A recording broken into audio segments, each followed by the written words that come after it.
कर रहे थे, ये क्या था, कैपिटल एम मास का क्या हमारे पास, तो बिगर बैलून है, उसके अंदर क्या हमारे पास, ये कैपिटल एम मास और रेडियस दिया हुआ, ये 5m दिया हुआ था, and this is m, radius r and this radius is 10r.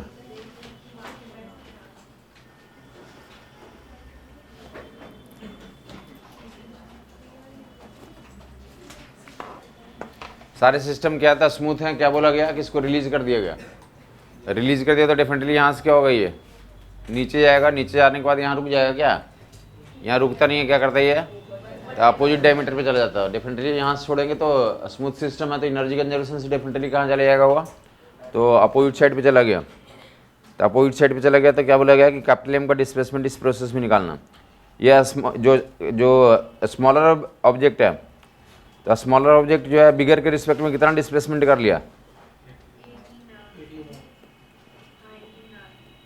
तो इनिशियली इसका सेंटर ऑफ मास यहाँ पे था और फाइनली यहाँ पे चला गया, तो कितना डिस्प्लेसमेंट हो गया, कंटिन्यूस ऑब्जेक्ट हम लोग कहाँ पे थे, सेंटर ऑफ मास का तो कंसिडर करके यूज करते हैं, तो ये डिस्प्लेसमेंट कितना हो गया, तो 18r हो गया, किसके रिस्पेक्ट में हो गया ये, तो that is with respect to bigger balloon, small m का displacement with respect to bigger balloon, तो डिस्प्लेसमेंट हो गया, तो ऑब्वियसली जो है स्मॉल m वाला लेफ्ट जाएगा तो कैपिटल m वाला कहाँ जाएगा, राइट जाएगा, तो कैपिटल M वाले का कितना लें, ये 5m वाले का x मान लें, 5m वाले का कितना मान लिया, x मान लिया, किधर की तरफ, राइट की तरफ, तो ग्राउंड के रिस्पेक्ट में तो जो छोटा वाला कितना आ गया लेफ्ट में, ग्राउंड के रिस्पेक्ट में 18r किसके रिस्पेक्ट में गया था,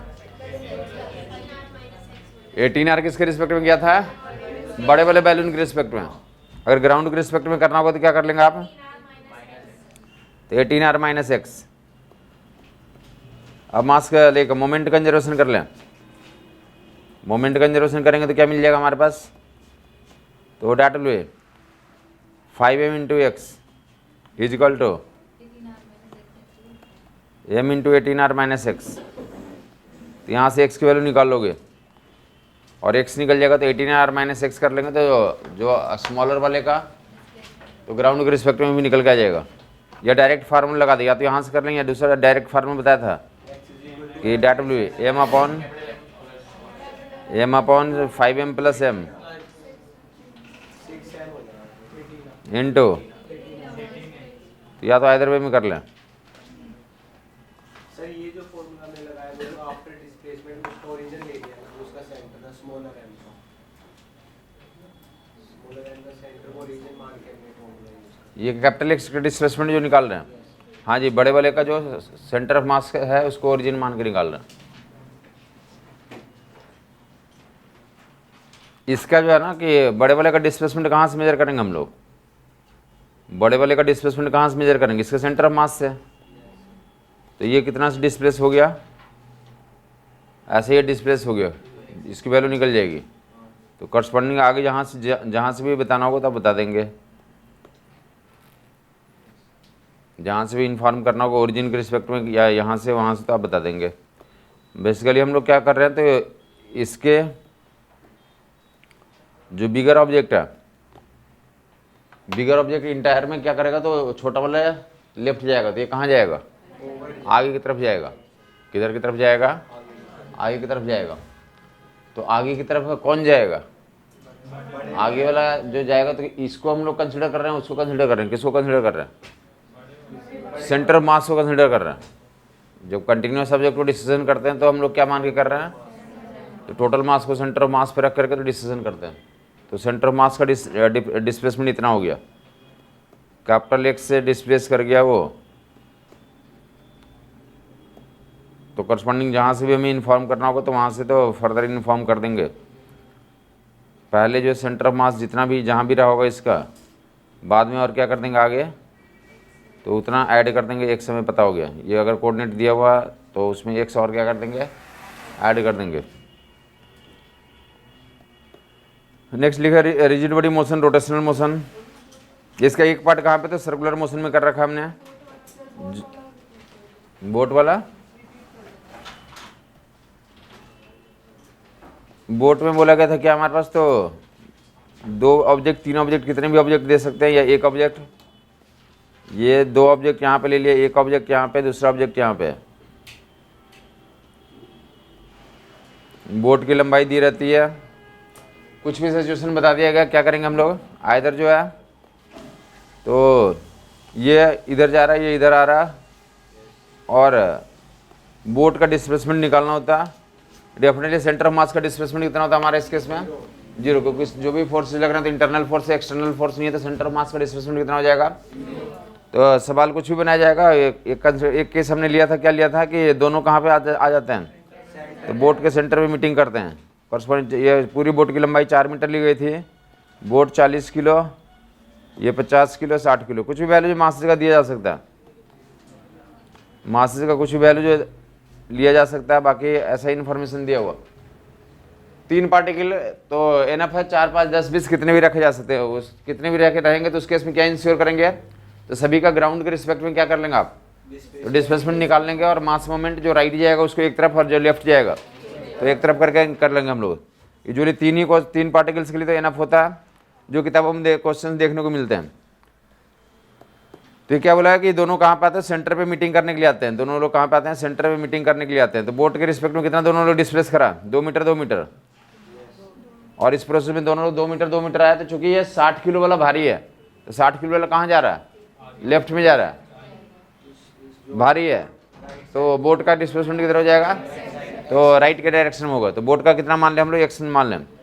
डिस्प्लेसमेंट ऑफ बोट कितना जूम कर लें, x, displacement of boat is x, ऐसा ले लिया हमने, किसके रिस्पेक्ट में लिया, ग्राउंड के रिस्पेक्ट में। तो बोट जो है 2 x मीटर आगे चला गया, और ये जो 50 किलो वाला कितना आ गया यहाँ पे, 2 मीटर, तो ग्राउंड के रिस्पेक्ट में 50 किलो वाला कितना हो जाएगा, तो 2 + x हो जाएगा। 50 किलो वाला कितना हो गया, 2 + x हो गया। और जो है बोट जो है तो कितना, तो x मीटर आगे गया, और जबकि जो है 60 किलो वाला कितना मीटर पीछे आ गया, 2 मीटर आ गया। तो ग्राउंड के रिस्पेक्ट में निकालेंगे तो कितना आ जाएगा ये, तो ग्राउंड के रिस्पेक्ट 2 - x हो जाएगा। तो फर्दर तो बहुत आसान है, कौन राइट की तरफ जा रहे हैं, कौन कौन लोग राइट की तरफ जा रहे हैं, तो बोट राइट में जा रहा है, बोट राइट में जा रहा है, तो 40 × x plus 50 × 2 + x equal to कितना लिख लोगे, 60 × 2 - x। x की वैल्यू निकल के आ जाएगा, ये कैंसिल आउट कर देंगे, x की वैल्यू यहाँ से कितना आ जा रहा है हमारा, तो that value x value 2/15, x की वैल्यू कितनी आ जा रही है हमारी, तो 2/15। बोट का डिस्प्लेसमेंट कितना निकलेगा, 2/15। अगर 50 किलो वाला का ग्राउंड के रिस्पेक्ट में चाहिए तो 2 + x कर लेंगे, तो 32/15 हो जाएगा। और 60 किलो वाला का चाहिए ग्राउंड के रिस्पेक्ट में, तो 2 - x कर लोगे, तो सबका किसके रिस्पेक्ट में निकल के आ जाएगा, ग्राउंड के रिस्पेक्ट में निकल जाएगा। और rotational motion, rigid body motion, और रिजिड ऑब्जेक्ट कहते कैसे हम लोग, ये जो रिजिड बॉडी, पहले तो ये इंश्योर करेंगे कि रिजिड बॉडी का डिफिनेशन क्या होता हमारा। तो अगर किसी ऑब्जेक्ट में 2 पॉइंट के बीच का सेपरेशन टाइम के साथ चेंज नहीं कर रहा तो क्या बोलेंगे इसे, रिजिड ऑब्जेक्ट बोलेंगे। और टाइम के साथ चेंज कर रहा है तो नॉन रिजिड हो जाएगा, चेंज नहीं करेगा तो रिजिड। आप कैसे ऑब्जेक्ट हैं, रिजिड नहीं है आप रिजिड नहीं, आप कैसे ऑब्जेक्ट हैं, स्पॉन्जी हैं। और क्या है आपका 2 पॉइंट के बीच का सेपरेशन चेंज कर रहा नहीं कर रहा, अरे ऐसा करते हैं ना, क्या हुआ, ये चेंज हुआ नहीं हुआ, हवा भरो इसमें, हवा भरोगे तो चेंज हो गया नहीं हो गया, या अंदर ले जाओ उसे, ये ऐसा नहीं कर पा रहे हैं आप, तो आप रिजिड हुए क्या, स्पॉन्जी हैं। कैसा ऑब्जेक्ट है आप, ये कैसा ऑब्जेक्ट है, रिजिड ऑब्जेक्ट है, 2 पॉइंट के बीच में सेपरेशन चेंज नहीं कर रहा। तो हम लोग ऐसे ऑब्जेक्ट का मोशन स्टडी करने जा रहे हैं, 2 पॉइंट के बीच का सेपरेशन चेंज। इसका स्पेशल केस हमने डिस्कशन किया सर्कुलर मोशन में, जहाँ पे क्या होता था हमारा, तो जहाँ पे पॉइंट मास होता था, जहाँ पे हम लोग क्या स्टडी करते थे, पॉइंट मास को स्टडी करते थे। बट यहाँ पे तो फिजिकल ऑब्जेक्ट को स्टडी करेंगे, रिजिड ऑब्जेक्ट को स्टडी करेंगे। रिजिड बॉडी मोशन भी ऐसे बोलते हैं, रिजिड बॉडी मोशन बाकी जो है तो यहाँ पे फिर से तो 3 तरह के मोशन होते हैं। मोशन को 3 कैटेगरी में डिवाइड कर देते हैं। मोशन में एक मोशन कैसा होता है, तो प्योर ट्रांसलेशन होता है। क्या होता है, वन इज प्योर ट्रांसलेशन, दूसरा प्योर रोटेशन, तीसरा प्योर रोलिंग। प्योर ट्रांसलेशन का डिफिनेशन बताओगे कि ईच पार्टिकल का लीनियर वेलोसिटी सेम हो तो क्या बोलेंगे उसे, pure translation, pure rotation, pure translation, pure rotation और प्योर रोलिंग। इनमें कौन सा मोशन तो सबसे ज्यादा विजिबल है? प्योर ट्रांसलेशन डेली आप करते हो, जो आप घर से यहाँ पे आते हो जब भी, तो अपने आप पैदल चल रहे हो तो कैसा मोशन करके आ रहे हो, और जब बस में आ रहे हो या किसी व्हीकल में आ रहे हो तो उसमें कौन सा कर, तुम्हारा व्हीकल कैसा मोशन कर रहा है, तुम तो बैठ गए ना, तो व्हीकल कैसा मोशन करता आ रहा है, तो प्योर रोलिंग करता हुआ आ रहा है। क्या करता आ रहा है, most of the time pure rolling करता रहता है वो। समझ आई बात नहीं है? प्योर रोलिंग का मतलब तुम लाइक रोड पे चले जाओ, किसी भी व्हीकल के टायर को देख लो तो उस मोशन को क्या बोलते हैं हम लोग, एग्जाम्पल के रूप में प्योर रोलिंग बोलेंगे। क्या बोलेंगे उसे, समझ आई बात नहीं है? प्योर रोलिंग कब कब नहीं बोलेंगे, जब कभी कभी तुम देखा होगा कि जैसे तुम व्हीकल ड्राइव करो, अचानक ब्रेक मार दो, तो अचानक ब्रेक मार दो तो क्या होता है, प्योर रोलिंग नहीं होता। उसे क्या बोलते हैं, रोलिंग विथ फॉरवर्ड स्लिपिंग। क्या बोलते हैं उसे, रोलिंग विथ फॉरवर्ड स्लिपिंग। समझ आई बात नहीं है? रोड पे तुम्हें पता चलता है, तुम रोड पे जा रहे हो कहीं, अचानक जो है इस तरह का ब्रेक मारने का तो सिचुएशन आता तो तुम समझ जाते हो वहाँ पे किसी न किसी का तो कुछ गड़बड़ी हुई है वहाँ पे। समझ आई बात नहीं? या दूसरा क्या बोलते हैं, रोलिंग विथ फॉरवर्ड स्लिपिंग, ये हो गया ब्रेक मारा तुमने। और दूसरा केस जब क्या था, तो मड में चला गया, सैंड में चला गया या आइस में व्हीकल चला गया, तो उस केस में क्या होता हमारा, तो वहीं पे घूमता रहता है पहिया, वहाँ पे क्या करता है, घूमता है। समझ आई बात नहीं आई? या ऐसा करो, कभी साइकिल को साइकिल स्टैंड पे खड़ा कर दो, साइकिल को कहाँ कर दे, खड़ा कर दे, और पहिया को घुमाते रहो, तुम पेडल मारते रहो तो क्या करता रहता हो, वहीं पे घूमता रहता, आगे जाता है क्या? नहीं। ऐसा किसने किया, सबने करा, सब लोग हाथ उठा ही नहीं रहे, मतलब कुछ लोग नहीं करा। साइकिल स्टैंड पे साइकिल चढ़ा करके, तो उस केस में जो है कि साइकिल वहीं पर आता, पहिया वहीं पे घूमता रहता, तो उसे क्या बोलेंगे, rolling with backward slipping. Brake मारेंगे फॉरवर्ड स्लिपिंग, और जब पीछे जाएगा तो क्या करेंगे, वहीं घूमता रहेगा तो बैकवर्ड स्लिपिंग। और जब वो मोशन होता रहता, जब कोई भी व्हीकल मोशन कर रही है तो क्या बोलेंगे, प्योर रोलिंग हो रही है। क्या मोशन हो रही है वहाँ पे, समझ आई बात नहीं है? या फिर ऐसा बोलें कि टायर ले लें, एलिमेंट्री में करा हुआ बचपन में कि टायर लेते हैं और पीछे से क्या करते हैं, उससे डंडे से मारते हैं, तो वो भी मोशन कैसा बताएंगे आप, प्योर रोलिंग। अरे साइकिल चला रहे हो तो ब्रेक मारते हो ना तुम, तो ब्रेक मारते हो तो क्या हुआ, घूमता कम है और स्लिपिंग ज़्यादा होता, आगे की तरफ स्पीड करता, स्लिप करता ज़्यादा और घूमना बंद हो जाता। ब्रेक मारते, ब्रेक लगा कौन से मोशन को ब्लॉक करने के लिए होता, रोटेशन वाला मोशन को ब्लॉक करने के लिए होता। समझ आई बात नहीं है?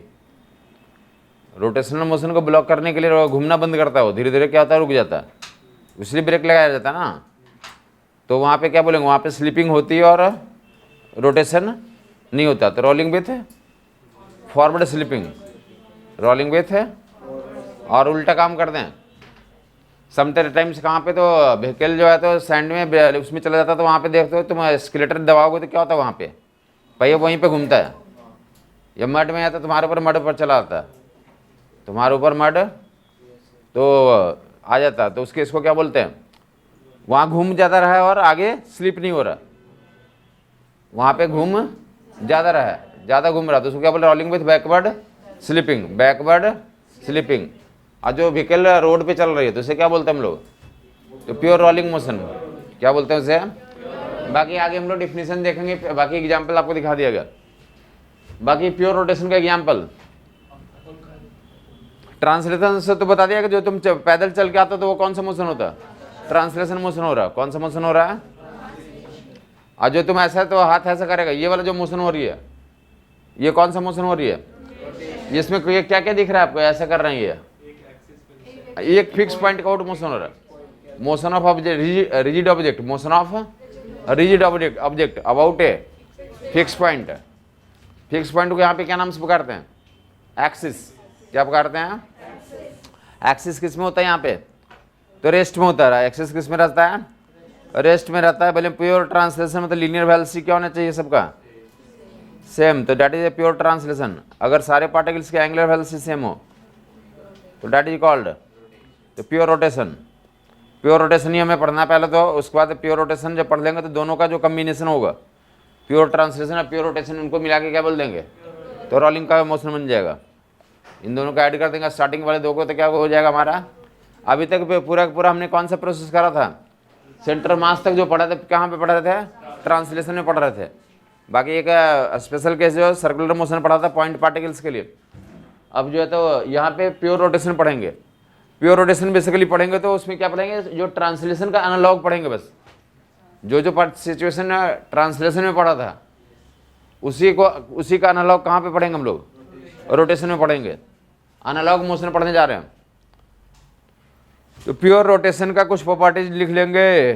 प्योर रोटेशन में क्या बताया पहला information, pure rotation, rotation of motion of rigid object, rotation of और motion of rigid object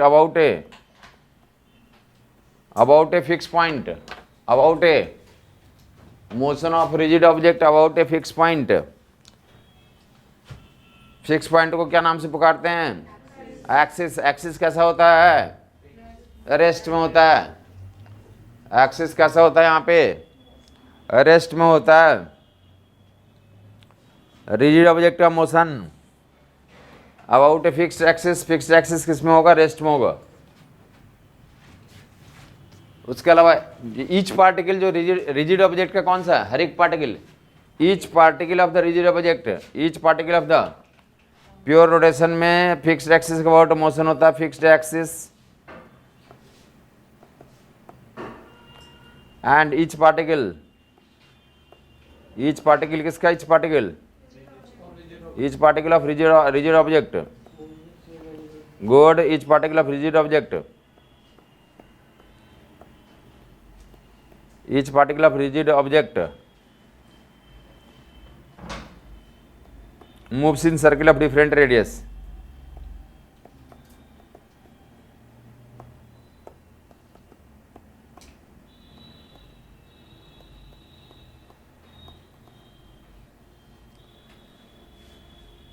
rigid object का हर एक पार्टिकल अलग अलग रेडियस के सर्किल में तो घूम रहा होता है, और अलग अलग सर्किल के रेडियस में घूमेगा तो उस कंडीशन में तो डिफरेंट होते हैं ये लोग। ये पैरामीटर क्या होंगे, डिफरेंट होंगे, और ये पैरामीटर क्या होंगे, तो क्या सेम होते हैं, तो डैट थीटा ओमेगा अल्फा, ये क्या होंगे, सेम होंगे। एंड भी मतलब linear velocity, momentum and centripetal acceleration, centripetal force, tangential acceleration, tangential force, ये सब क्या होते हैं, डिफरेंट होते हैं। प्योर रोटेशन में जो पार्टिकल मोशन कर रहा होता तो हर एक पार्टिकल अलग अलग तो रेडियस में मोशन करता है। कौन सा मोशन कर रहा होता है, circular motion. Each particle moves in a circle of different radius, each particle moves in a circle of different radius. And अलग रेडियस अलग अलग होता, साथ साथ में क्या बताएंगे, क्या क्या और डिफरेंट होता है, उसकी लीनियर वेलोसिटी अलग होती है, लीनियर मोमेंटम, उनका सेंट्रीपिटल एक्सेलरेशन, सेंट्रीपिटल फोर्स, ये क्या, तो टेंजेंशियल एक्सेलरेशन, टेंजेंशियल फोर्स, ये सारे लोग क्या होते हैं, क्यों अलग अलग होते हैं, क्योंकि ये सभी लोग आर पे डिपेंड करते हैं। ये सभी लोग किस पे डिपेंड करेंगे, क्लियर बात हो गई। और क्या सेम रहता है, तो सभी जो भी प्योर रोटेशन कर रहा होगा, each and every particle same angular displacement करेगा, सेम एंगुलर वेलोसिटी होगी, सेम एंगुलर एक्सेलरेशन होगा। थीटा ओमेगा एंड अल्फा क्या होता है, हमारा सेम होता है। सी ऊपर देखेंगे, कोई भी रिजिड ऑब्जेक्ट ऐसा ले लें, ऐसा कोई रिजिड ऑब्जेक्ट ले लिया और ये क्या कर रहा था, फिक्स्ड एक्सिस का अबाउट मोशन कर रहा है, motion about fixed axis, this is the fixed axis. ये एक्सिस का अबाउट घूम रहा था, ये क्या हो रहा है, ऐसे घूम रहा है। येलो वाला हमारा क्या एक्सिस है, येलो वाला हमारा एक्सिस है। तब देखो ये ऐसा कोई ऑब्जेक्ट है जिसमें अलग अलग पार्टिकल्स हैं। ये पार्टिकल कितने डिस्टेंस पे है, r1 डिस्टेंस पे, ये पार्टिकल कितने डिस्टेंस पे है, ये पार्टिकल कितने डिस्टेंस पे है। तो अलग अलग पार्टिकल्स ऐसे अलग अलग रेडियस में घूम रहा होगा, r3 रेडियस में घूम रहा होगा, r2 रेडियस में घूम रहा होगा, ऐसा ये r1 रेडियस में घूम रहा होगा। समझ आ गई बात। ये घुमाया जा रहा है ऐसे, ये ऑब्जेक्ट इस एक्सिस को क्या कर रहा है, ये तो घुमाया जा रहा, फिक्स एक्सिस को क्या किया जा रहा है, उसे घुमाया जा रहा। ये एक्सिस डंडा ऐसे निकला हुआ, ये फैन को क्या कर रहे हैं, घुमा रहे हैं। तो घुमा रहे हैं तो क्या होगा, जो वो एक्सट्रीम पॉइंट है वो अलग रेडियस में घूम रहा होगा, सेंटर वाला अलग रेडियस में घूम रहा होगा, यहाँ पे अलग रेडियस में घूम रहा होगा। जो एक्सिस पे पॉइंट है वो कितने रेडियस में घूम रहा होगा, एक्सिस पे जो पॉइंट है 0 रेडियस में घूम रहा होगा, इसलिए बोलेंगे कि वो रेस्ट में होता है।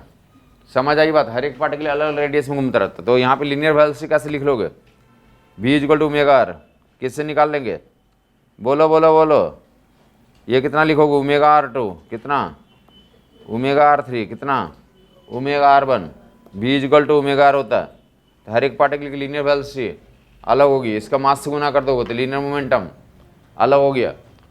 सेंट्रीपिटल एक्सेलरेशन कितना होता है, ओमेगा² r, तो सबके लिए r अलग अलग, तो सेंट्रीपिटल एक्सेलरेशन अलग अलग, फोर्स सब पे अलग अलग। टेंजेंशियल एक्सेलरेशन कितना होता है, अल्फा r, तो alpha into r1, alpha into r2, alpha into r3, या टेंजेंशियल फोर्स m से गुना कर लोगे। समझ आया कुछ। तो सारे इन्फॉर्मेशन जो तो लिखा था कि डिफरेंट होते हैं वो r पे डिपेंड करता था, चूंकि r डिफरेंट होता है इसलिए सब लोग डिफरेंट हो जाएंगे। जबकि हर एक पार्टिकल का एंगुलर डिस्प्लेसमेंट क्या रहेगा, सेम रहेगा। हर एक का अल्फा क्या रहेगा, सेम रहेगा। हर एक का ओमेगा क्या रहेगा। ये डिफिनेशन है प्योर रोटेशन का डिफिनेशन है। जो एक्सिस पे होंगे पार्टिकल तो 0, हाँ जी, उनका रेडियस 0 होगा, इसलिए ओमेगा इंटू r से क्या बोलेंगे, 0। इसलिए क्या बोलते हैं, एक्सिस पे पार्टिकल रेस्ट में होंगे। अपना हाथ हिलाओ ना, तुम याद रखने की जरूरत नहीं, ये हाथ हिलाओगे तुम्हारा एक्सिस ये हो गया, तो एक्सिस पे पार्टिकल क्या हमारा, अरे ये घूमेगा, ये हाथ घूमेगा, तो एक्सिस पे पार्टिकल क्या हमारा, क्यों रेस्ट में, क्योंकि r की वैल्यू 0 है, ओमेगा उसके पास भी है, बट r कितना है उसका। समझ आई बात नहीं आई। r इसका 0 है, इसलिए तो एक्सिस पे पार्टिकल जो होंगे किस में होंगे, रेस्ट में होंगे।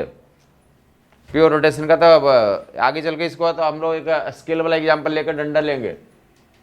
कोई एक स्केल है जिसका एक इंच फिक्स किया हुआ, उसको छोड़ दोगे तो क्या होगा, अरे रिलीज कर देंगे तो घूमता हुआ नीचे जाएगा।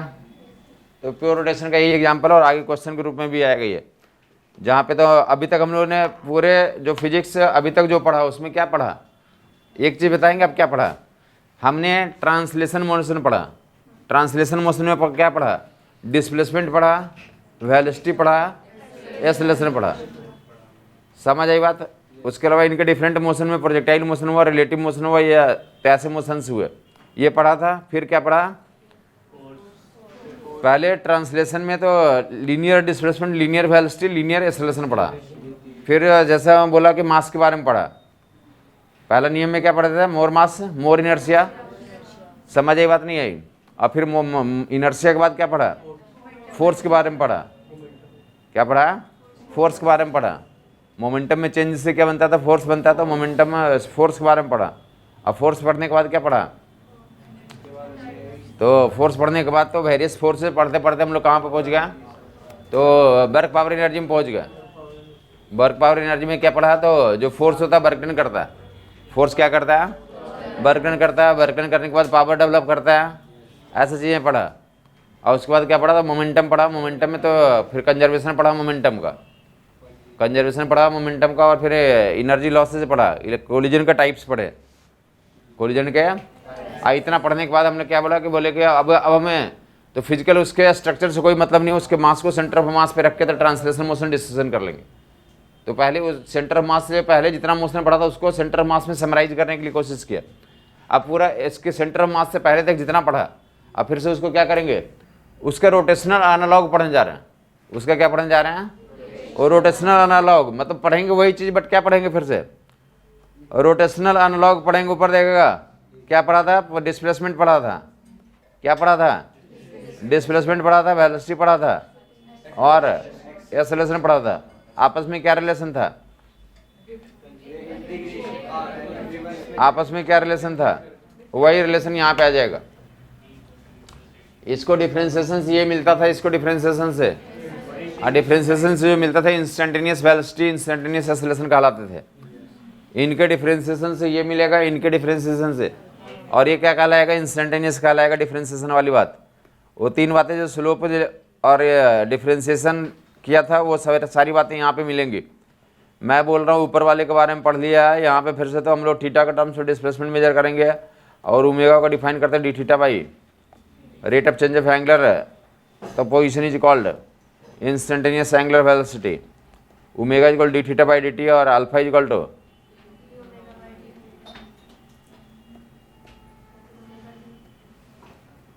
हाँ जी omega D omega by D theta. Definitely जो है तो जो इसका एनालॉग लिख देता हूँ, जो सारे कुछ है ट्रांसलेशन में करता है, सर्कुलर मोशन में भी एक बार कर रखा हमने, वहाँ भी इसकी ज़रूरत पड़ती है D theta by D T, omega D theta by D T. Alpha का value omega by D theta कब इस्तेमाल करेंगे, omega in terms of time रहेगा तो अल्फा निकालने के लिए D omega by D T करेंगे, और omega in terms of theta रहेगा तो omega D omega by D theta करेंगे। तो ये सब याद हो गया होगा आपको। ये जो है तो रोटेशनल काइनेमेटिक्स कौन सा टॉपिक पढ़ रहे हैं, और रोटेशनल काइनेमेटिक्स में भी तो क्या पढ़ रहे हैं, जो पहले पढ़ रखा था उसी का रोटेशनल एनालॉग पढ़ रहे हैं। बाकी जो फार्मूले जो हैं याद होगा, v equal to u plus a t कैसे डिराइव किया था, याद है किसी को, b minus u equal to integral of a d t, b minus u equal to, same काम यहाँ पे करेंगे, omega equal to omega zero plus alpha t, वैसे डिराइव करेंगे omega minus omega naught equal to alpha d t का integration. अगर alpha constant रहेगा तो कांस्टेंट एक्सेलरेशन के लिए तो ये रिलेशन यूज होगा, और बाकी जो है तो omega minus omega not initial है, ओमेगा फाइनल है, alpha d T variable acceleration रहेगा तो इंटीग्रेशन वाला यूज करोगे 0 से t तक के लिए।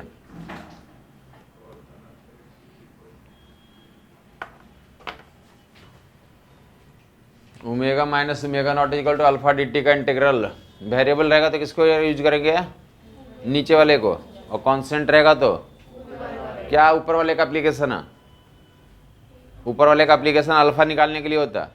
ऑलमोस्ट हर एक साल एक क्वेश्चन रहते हैं जहाँ से तो क्या पहले निकालने, omega minus omega naught by T कर लेंगे तो अल्फा निकल जाएगा, omega minus omega naught by T कर लेंगे तो क्या निकल जाएगा, और अल्फा निकल गया तो पांचवी इन्फॉर्मेशन बताओगे क्या क्या और निकाल लेंगे। तो टेंजेंशियल फोर्स निकाल लेंगे M into alpha into R से, tangential acceleration alpha into R से, ये सब सर्कुलर मोशन में करा था हमने। और टॉर्क निकालने का आई अल्फा से, समझ आई बात नहीं आई, तो ऐसे इन्फॉर्मेशन निकालने की जरूरत पड़ती है हमें। अल्फा निकालना यहाँ पे तो मेन पर्पस होता है। अल्फा क्यों निकालते हैं, क्योंकि सिस्टम को एक्सेलरेशन चाहिए, क्या चाहिए, एक्सेलरेशन चाहिए, सिस्टम को एक्सेलरेशन चाहिए। एक्सेलरेशन का जो लोकल लाइफ में यूज करते हैं यहाँ भी वही यूज चलता रहता है।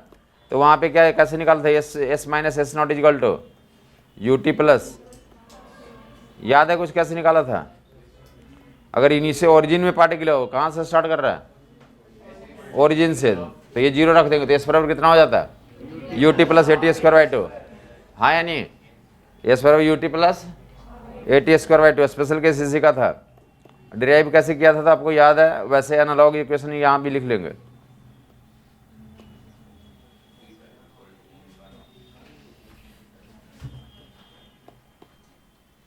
थीटा इक्वल टू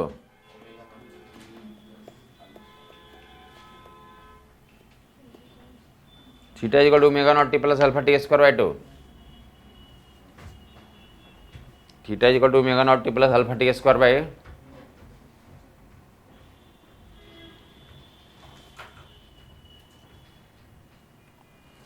मतलब कुछ लोग ऐसे भी तो आइडिया लगा सकते हैं आप, कुछ लोग ऐसे भी आइडिया लगा सकते हैं कि क्या करें आप, जो ट्रांसलेशन में क्या था, u को तो w नॉट से, v को w से, s को थीटा से, a को रिप्लेस करके सारे तो रिलेशन डेवलप कर सकते हो। u की जगह पे कितना लिख दिया, w नॉट, और a की जगह पे कितना लिख दिया, और s की जगह पे क्या लिख दिया, तो वही रिलेशन आ गया।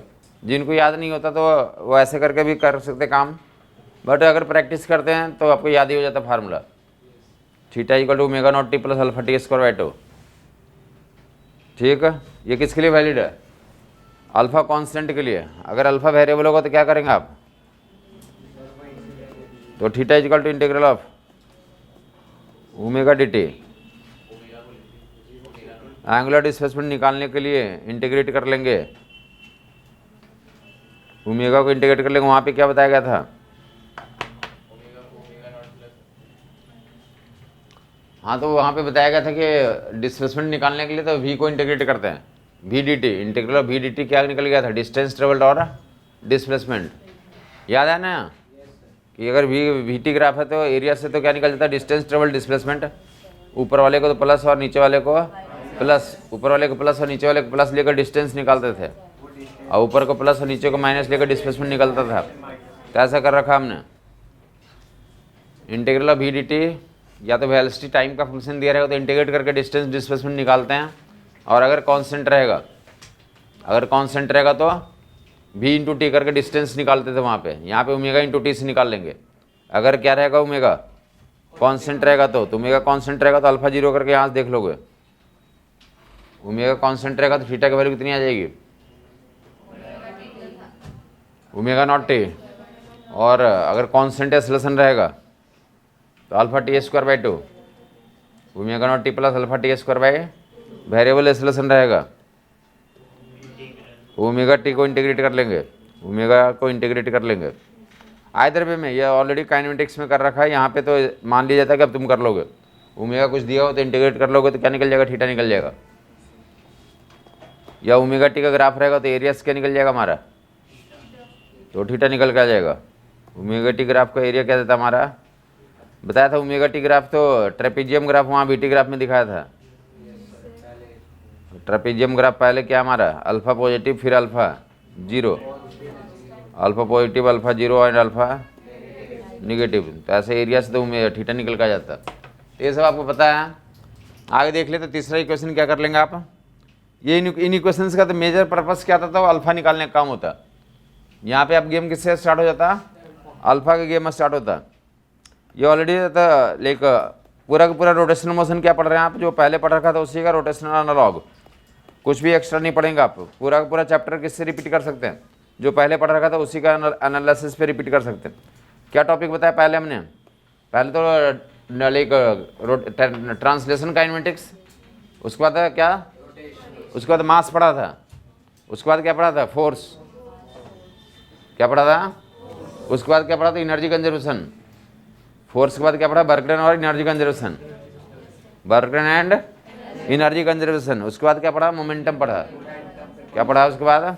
मोमेंटम पढ़ा। सेम काम यहाँ भी करेंगे। पहले क्या पढ़ा? Rotational kinematics. क्या पढ़ा? फिर यहाँ पे तो मास का एनालॉग आएगा, उसको बोलते हैं मोमेंट ऑफ इनर्शिया। क्या? फोर्स का एनालॉग आएगा, उसको टॉर्क बोलेंगे, ट्विस्टिंग फोर्स, टॉर्क। उसके बाद यहाँ पे भी तो वर्क डन आएगा। वहाँ पे तो फोर्स वर्क डन करता था, यहाँ पे टॉर्क वर्क डन करेगा। वहाँ पे वर्क एनर्जी थ्योरम लगाया था, यहाँ भी वर्क एनर्जी थ्योरम लगाएंगे। वहाँ पे work done by all force equal to change in kinetic energy, यहाँ भी work done by all force equal to change in rotational kinetic energy आ जाएगा। क्या आ जाएगा? रोटेशनल काइनेटिक एनर्जी यहाँ पे चेंज आएगा, रोटेशनल प्रोसेस हो रहा। तो वर्क एनर्जी थ्योरम यहाँ भी लगेगा, सारा स्प्रिंग का केस यहाँ भी रहेगा, सारा यहाँ पे मोमेंटम, वहाँ पे लीनियर मोमेंटम था, यहाँ पे क्या आएगा? Angular momentum conservation. यहाँ पे क्या आएगा? सारे का सारे रिपीटेशन होगी पूरी की पूरी बात। तो एक तो तरीका बस आप पूरा लेक ट्रांसलेशन वाले प्रोसेस का रिवाइज करें और उसी का एनालॉग के रूप में तो सोचें कि जैसे वहाँ पे तो न्यूटन का दूसरा नियम क्या बताया था? चुप रहेंगे, इनको बताने देंगे। Rate of change of momentum is called force, ऐसा लिखा था। यहाँ पे क्या? Rate of change of angular momentum is called torque. Newton का दूसरा नियम, न्यूटन का। हाँ, और क्या? न्यूटन को तुम पूरा बेवकूफ़ी समझते हो। उसके समय भी रोटेशन मोशन होता था। न्यूटन्स लॉ ऑफ रोटेशन, वो ट्रांसलेशन में तुम वहीं तक पढ़े हो, इसलिए तुम्हें लगता है इतना ही दिया उसने। वही नियम को यहाँ भी रेप्लिकेट करा। इवन जो है न्यूटन का जो नियम को, न्यूटन का नियम को ही किसने आगे फॉरवर्ड करा? यही नियम को आगे ने लाइक किसने? तो फराडे ने भी फॉरवर्ड किया, फराडे ने भी जो तो डेवलप किया, तो उसने क्या बोला, rate of change of negative rate of change of flux is called induced EMF. Negative rate of change of flux is called, समझ आई बात नहीं आई? जो रोल मोमेंटम का होता है मैकेनिकल सिस्टम में, तुम्हारे सिस्टम में, वही रोल इलेक्ट्रिकल सिस्टम में फ्लक्स का होता है। वही रोल इलेक्ट्रिकल सिस्टम में क्या होता है, समझ आई बात नहीं आई? मतलब क्या है इसका, जिस तरह से तुम अपने आसपास के मोशन देखते हो, आदमी मोशन करता है, तुम्हें बताया ना कि तुम जो मोशन करते हो ट्रांसलेशन करते हो आ रहे हो, या ऐसे करके दिखाया तो ये क्या मोशन दिखाया, प्योर रोटेशन दिखाया, हाँ या नहीं? तो वैसे क्या होता है, इलेक्ट्रॉन्स प्रोटॉन्स का भी मोशन होता है, उसके कारण भी तो बहुत सारी चीज़ें होती है। नेचर में बहुत सारी चीज़ें तुम्हें दिखाई देती है, और जितनी तुम्हें दिखाई देती है उससे ज़्यादा चीज़ें तुम्हें दिखाई नहीं देती है। ऐसा तो नहीं सोच रहे हो कि बेवकूफ़ बना रहा है, क्योंकि तुम्हें तो इतना तो तुम जानते होगा ना, तुम ये जानते होगे कि EM वेव का स्पेक्ट्रम होता है, और उसमें भी कितने होते हैं, तो तुमने सुना होगा ना ऐसे कि कौन कौन से लाइट होते हैं। हाँ जी, विजुअल से स्टार्ट करें। विजुअल जो तुम्हारी आंखों से दिखता है उसको विजुअल बोलते हैं। अब विजुअल से नीचे अल्ट्रावायलेट होता है, और फिर इंफ्रारेड, एक्सरेज, गामा रेज, और ऊपर भी होते हैं। तो विजुअल से ऊपर तो इंफ्रारेड, माइक्रोवेव, रेडियो वेव, ठीक है। तो इतने तो EM वेव का स्पेक्ट्रम में तुम्हारे कितने पार्ट दिखता है तुम्हें? अरे सिर्फ विजुअल वाला पार्ट दिखता है ना, सिर्फ कितना पार्ट दिखता है, समझ आई बात नहीं? तो पहली बात तो ये हो गई कि जो वहाँ पे, तो अगर तुम लेते हो कितने कितने, एक तो विजुअल हो गया, विजुअल से ऊपर वाले इंफ्रारेड, माइक्रोवेव, रेडियो वेव, ये 4 हो गया। आप नीचे जाओगे तो कौन कौन सा, ultraviolet, X rays, gamma rays, cosmic rays, ऐसा बोलते हो। तो 7 या 8 जितना भी तुम नाम लिया अभी, उसमें से कितना पार्ट तुम्हें पता है? सिर्फ विजुअल के तुम एक पार्ट लेकर हो, तुम पार्टिसिपेंट किस में हो, सिर्फ और सिर्फ विजुअल में। समझ आई बात नहीं आई? तो यही तुम्हें पता चल गया। उसके अलावा जो है, तुम सुना होगा कि जो नेचर में जितनी एनर्जी है उसका कितना % का नॉलेज है तुम्हारे पास? अच्छा, ऐसा स्टेटमेंट भी नहीं सुना तुमने? साइंस पढ़ते हो अभी तक ये स्टेटमेंट नहीं सुना कि नेचर में जितनी एनर्जी है उसका कितना % के बारे में तो लोग जान चुके हैं, उस पर रिसर्च किया जा चुका, कितना % के बारे में? ये सभी नहीं पता, किसी को भी नहीं पता यहाँ पे। नहीं, वो तो ट्रांसफॉर्मेशन ऑफ एनर्जी तो होता ही है नेचर में, बट मैं पूछना चाहता हूँ कि ऐसा स्टेटमेंट सुनते होगा ना कभी भी, कुछ भी साइंस के बारे में तुमने पढ़ाई करा होगा, सुना होगा, कोई डिबेट तो उसमें बताते रहते हैं कि 3% एनर्जी के बारे में, कुछ लोग 5% बोलते हैं। नेचर में जितनी एनर्जी है उसके कितने % में है? हाँ, जैसे उन्होंने बोला 2 से 10% के बारे में हम लोग को थोड़ा तो इन्फॉर्मेशन है, जान चुके हैं, रिसर्च किए हैं उसके बारे में। 90% के बारे में तो तुमने हवा ही नहीं लगी अभी तक। अब जो है दूसरी बात ये समझे कि पहले तो ये पता कर लेंगे कि ये जो 2 से 10% जो इन्होंने बोला, तो वो % तुम कब पता करोगे? जब पूरा पता हो। तुम्हें पूरा पता ही नहीं है, पूरा पता ही नहीं है, तो तुम % कैसे निकाल लिया? जो % की बात करो वो भी क्या है, फर्जी है। जो भी बात कर रहे हैं एग्जैक्ट तो हमारे पास तो है ही, डाटा नहीं है। मैं बोलना चाहता हूं बस इतना ही,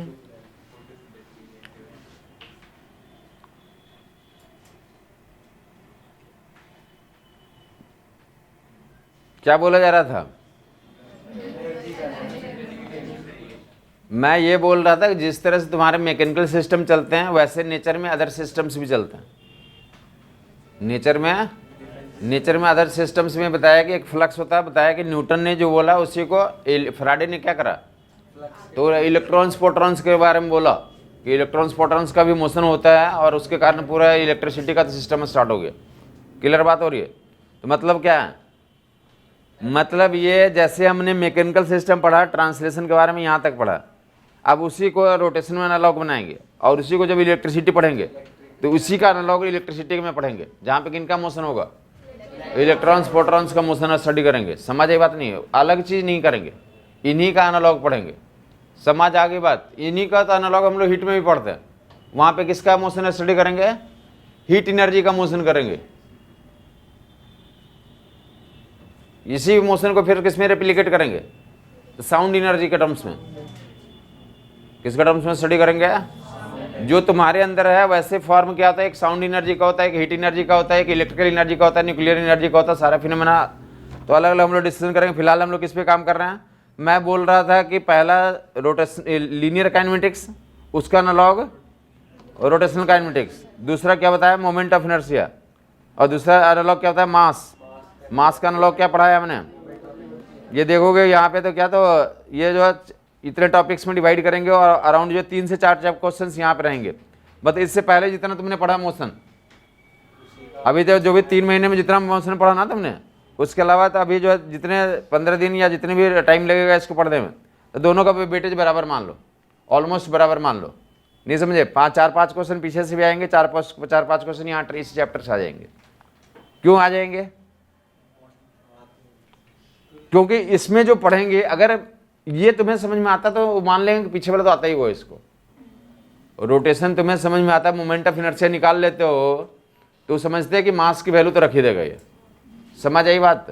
मास में डायरेक्ट दिया रहा था कि मास की वैल्यू 10 किलो का ऑब्जेक्ट है, बट मोमेंट ऑफ इनर्शिया किसी ऑब्जेक्ट के लिए क्या करना पड़ेगा? तो आइडेंटिफाई करना पड़ेगा मोस्ट ऑफ द टाइम। समझ आई बात नहीं है? तो मान लिया जाता है कि मोमेंट ऑफ इनर्शिया से पूछ लिया तो मास वाला सिस्टम तो मैनेज कर लेगा।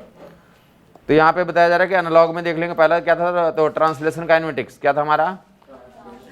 तो काइनेमेटिक्स में तो यहाँ पे क्या पढ़ेंगे? Rotational kinematics. दूसरा क्या था इसका? यहाँ पे क्या था? मास था। यहाँ पे क्या रहेगा? Moment of inertia. यहाँ पे क्या था? तो फोर्स। यहाँ पे क्या रहेगा? तो टॉर्क रहेगा।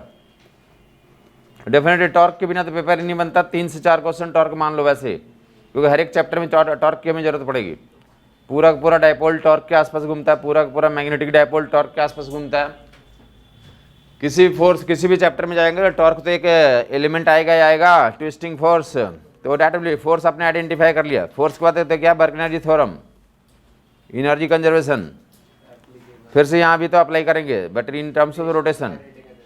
तो WET यहाँ भी अप्लाई करो, एनर्जी कंजर्वेशन यहाँ भी अप्लाई करेंगे। तो नेक्स्ट इसके बाद हम लोग क्या पढ़ते हैं? Momentum conservation. मोमेंटम कंजर्वेशन यहाँ पे क्या पढ़ेंगे? Angular momentum conservation. Angular momentum conservation straight forward. यहाँ से एक क्वेश्चन की पॉसिबिलिटी यहाँ से आती है, मोमेंट ऑफ इनर्शिया, सीधा ही सीधा। एक टॉर्क, एक angular momentum conservation, one more is. तो नेक्स्ट टॉपिक क्या होता है? Rolling motion. Translation and rotation दोनों को मिक्स कर देंगे तो क्या बन जाएगा हमारा? तो रोलिंग मोशन से अपने आप में 1 से 2 क्वेश्चन आता है फिर से, क्योंकि फिर से रोलिंग जब पढ़ेंगे तो फिर से क्या होगा? दोनों का तो सुप्रीम पोजिशन पढ़ेंगे, ट्रांसलेशन प्लस रोटेशन दोनों को सुप्रीम पोज करके रोलिंग में कन्वर्ट कर लेंगे। क्लियर हो गया होगा लोगों को? मतलब फिर से जो पढ़ने जा रहे हैं, आप कुछ नया नहीं पढ़ेंगे, उसी का क्या पढ़ेंगे? एनालॉग पढ़ेंगे। जो पढ़ा था कि पोजीशन को डिफरेंशिएट करो तो क्या हो जाएगा? बता दिया क्वेश्चन के लिए। तो यहाँ पे ये स्ट्रेट फॉरवर्ड इतने questions, direct moment of inertia निकालने के क्वेश्चंस आते हैं, डायरेक्ट टॉर्क के तो क्वेश्चंस आते हैं, डायरेक्ट एंगुलर मोमेंटम कंजर्वेशन के क्वेश्चन आते हैं, डायरेक्ट रोलिंग मोशन के क्वेश्चन आते हैं। रोलिंग में तो फिर से तो रोलिंग काइनेटिक एनर्जी के क्वेश्चंस रहते हैं। रोलिंग में एनर्जी कंजर्वेशन लगाओ, रोलिंग में वर्क एनर्जी थ्योरम लगाओ, रोलिंग का स्प्रिंग के साथ काम करो। समझ आ गया होगा लोगों को? पूरा पूरा फुल जो है तो 4-5 क्वेश्चन का जोन यहीं से आता है। और अदर चैप्टर्स में तो हर एक चैप्टर में जाकर टॉर्क की जरूरत पड़ेगी, एंगुलर मोमेंटम की जरूरत पड़ेगी। तो हम लोग क्या कर रहे थे? तो देख लिया कि 3 फार्मूले में दूसरा फार्मूला तक लिख दिया गया था। तीसरा फार्मूला जो है तो ओमेगा थीटा इक्वल टू कितना, या जो alpha equal to omega D omega by D theta cross multiply करके, तो omega square minus omega naught square by 2 equal to integral of alpha D theta. T मैं क्यों लिख रहा हूँ बार बार? आदत है। Omega square minus omega naught square by 2 equal to कितना? Alpha theta.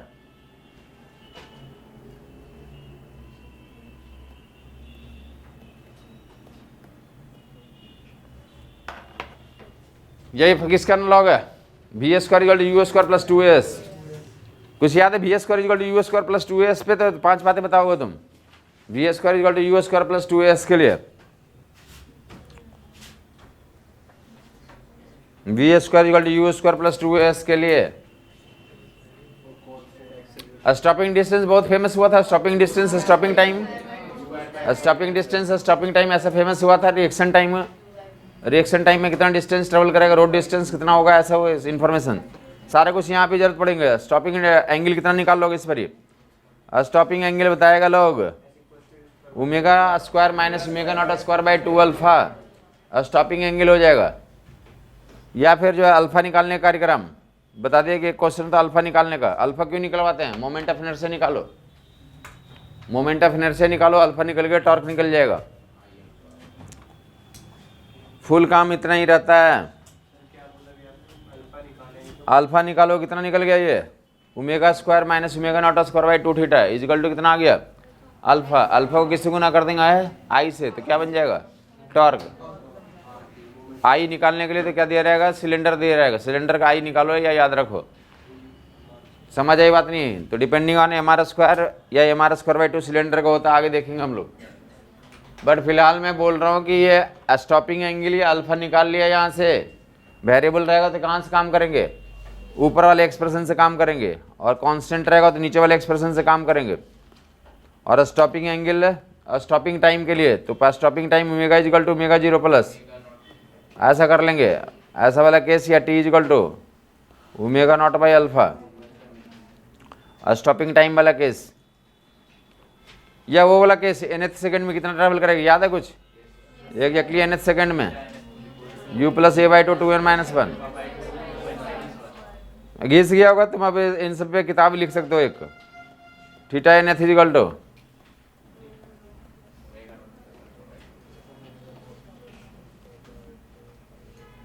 Theta nth equal to omega naught plus alpha by 2 2n minus 1। Galileo नियम याद होगा लोगों को, केजरीवाल नियम क्या याद था कुछ, 1357911। अगर इनिशियल एंगल वेल से 0 हो, टाइम का रेशियो 1:1 हो, तो एंगल घूमने का जो रेशियो होगा 1357911। ये सर्कुलर मोशन में भी क्वेश्चन मिलते हैं, यहाँ भी मिलते हैं, सर्कुलर मोशन में मिलते हैं, यहाँ भी मिलते हैं। किसी को कंफ्यूजन है बता देगा, theta nth equal to omega naught plus alpha by 2 2n minus 1 nth second वाले तो फार्मूले यहाँ पे मान लीजिए तक तुम ये सब कर लोगे, फार्मूले लगा के डाल दोगे वैल्यूज। बाकी ये तो यूनिट्स भी याद होगा, बता रखा था सर्कुलर मोशन में। थीटा को तो किस में मेजर करते हैं, तो रिवोल्यूशन में। देसी यूनिट क्या हमारा रिवोल्यूशन, एक रिवोल्यूशन किसके रेडियन के बराबर था, तो 2 pi radian, 1 revolution equal 2 pi radian. Conversion लिख दिया गया थीटा के लिए। रिवोल्यूशन में भी मेजर करते हैं, रेडियन में भी मेजर करते हैं, 1 revolution equal to 2 pi radian. जो देसी यूनिट है तो रिवोल्यूशन होता है, जो एमकेएस यूनिट या एसआई यूनिट तो डब्ल्यू रेडियन। क्या बोलेंगे, समझ आ गई बात।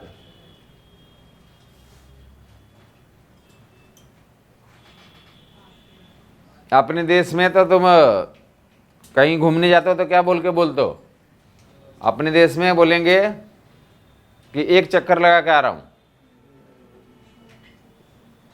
मैदान का एक चक्कर लगाया, मैदान का 2 चक्कर लगाया, मैदान का 3 चक्कर लगाया। यही जो है तो अमेरिका में जाओगे तो क्या बोलोगे तुम बोलोगे चक्कर लगा के आ रहा हूं, समझेगा ही नहीं। क्या बोलोगे तुम, 2 पाई रेडियन मार के आ रहा हूं, 4 पाई मार के आ रहा हूं, 6 पाई रेडियन चल रहा हमारा। जैसे अपना देश में बोलते हैं ना चक्कर में पड़ा हुआ है, ये किस में पड़ा हुआ है, चक्कर में। हाँ वो रेडियन में पड़ा हुआ है, 2 पाई रेडियन में पड़ा हुआ है। और आपको बोलना भी चाहिए ऐसा ही, क्योंकि पता ही है तुम्हें कि अपना रुपया भी चलता है और डॉलर भी चलता है। बिजनेस किस में चलता है, अरे इंटरनेशनल डॉलर, बिजनेस डॉलर में चलता है ना, उससे फायदा होता है अमेरिका को। तो वहाँ पे तुम्हें ऐसे रेडियन ही बोलना पड़ेगा, ऐसा नहीं तुम वहाँ जाकर के रेवोल्यूशन बोलोगे तो पिट जाओगे फिर। और क्या, वहाँ जाओगे तो रेडियन ही बोलोगे तुम। 2 पाई रेडियन कितना लगा के आ रहा हूँ, 1 रिवोल्यूशन इक्वल 2 पाई रेडियन। यही इंटरनेशनली एसआई यूनिट का मतलब ये होता है ना कि सभी जगहों पर इसी पे काम चल रही है। बाकी स्पेशल केस अपने कोई क्वेश्चन रहेंगे उसमें रिवोल्यूशन में आंसर दिया तो रिवोल्यूशन में कर लोगे, डिपेंड करता है कि क्वेश्चन में रिवोल्यूशन लिखे रहेंगे, ऑप्शन में किस में कन्वर्ट करके काम करना होगा, तो रेडियन में काम करना होगा। कन्वर्सन के लिए 1 revolution equal to 2 pi radian. याद होगा ना, वहाँ भी हमने कहा था कि क्वेश्चन में क्या दिया रहता था, किलोमीटर पर आवर, चेंज किस में करके काम करते थे, मीटर पर सेकंड, तो ऐसा कर लोगे। और जो है दूसरा काम तो ओमेगा के लिए रिवोल्यूशन पर सेकंड या फिर तो रेडियन पर second, 1 revolution equal 2 pi radian में तो चेंज कर लोगे, रिवोल्यूशन पर सेकंड को रेडियन में कितना चेंज करता तो ऐसा कर लोगे। तो थीटा के लिए तो revolution per second square alpha के लिए गुड, या फिर 2 पाई रेडियन पर सेकंड स्क्वायर। और डायरेक्शन के लिए याद होगा लोगों को, गुड। एंटी क्लॉकवाइज के लिए एंटी क्लॉकवाइज पूरा यही चलेगा रोटेशन में, एंटी क्लॉकवाइज के लिए प्लस के कैप और क्लॉकवाइज के लिए माइनस के कैप। क्लॉकवाइज के लिए माइनस के कैप और एंटी क्लॉकवाइज के लिए प्लस के कैप।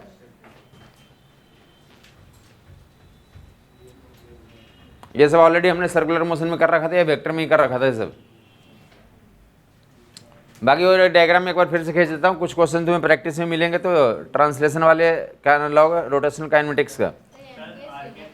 हाँ, और क्या एम के एस यूनिट या फिर जो S I unit, local unit क्या, रेवोल्यूशन, दोनों में जानने की जरूरत होती है, लोकल बातें भी और वो बातें भी। Revolution per minute, revolution RPM एक कन्वेंशन होता है आरपीएम, उसका मतलब क्या था, revolution, revolution per minute.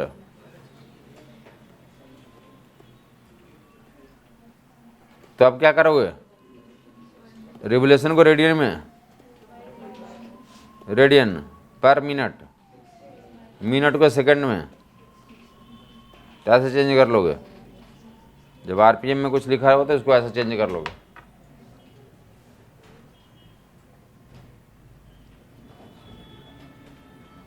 Twenty RPM दिया रहेगा तो 20, तो डेट 20 रिवोल्यूशन पर मिनट दिया हुआ तो 20 इंटू ऐसा करके कन्वर्ट कर लोगे, जो भी आ जाएगा। ये ओमेगा के बारे में बोला हुआ कि ओमेगा का मेजरमेंट कर रहे हैं। तो देख लिया ग्राफ्स में, तो ऐसा तो कुछ ग्राफ्स वहाँ पे दिया था हमने। 3 ही तरह का दुनिया में मोशन है, तो कौन कौन सा मोशन बताया गया था दुनिया में? 3 ही तरह का मोशन था, एक alpha positive, alpha zero, alpha negative. Simultaneously दिखा देते हैं क्या, तो ये 3 पॉसिबिलिटी डिजाइन वहाँ भी करा था, यहाँ भी करता हूँ, एक बार समझ लेगा। यहाँ पे मान लिया जाता है कि तुम ट्रांसलेशन में इतने या प्रैक्टिस कर रखा है, यहाँ पे जरूरत नहीं होती है, तो वही चीज़ें फिर से यहाँ पे करनी होती है। अब इतना मैच्योरिटी मान लेते हैं कि आपके अंदर आ चुकी है कि तुम्हें जो भी चीज़ें इस पर रहेंगी, फार्मूला रखने का, omega equal to omega zero plus alpha t पे डाल कर लोगे तुम। ये जो है अल्फा टी का ग्राफ हो गया, alpha positive, alpha zero, alpha negative, वहाँ भी ऐसा था ए के लिए। और ये जो ओमेगा टी का अगर स्केच आउट करेंगे, दुनिया में जो सारे मोशन तो डिस्क्राइब हो जाते हैं यहाँ से।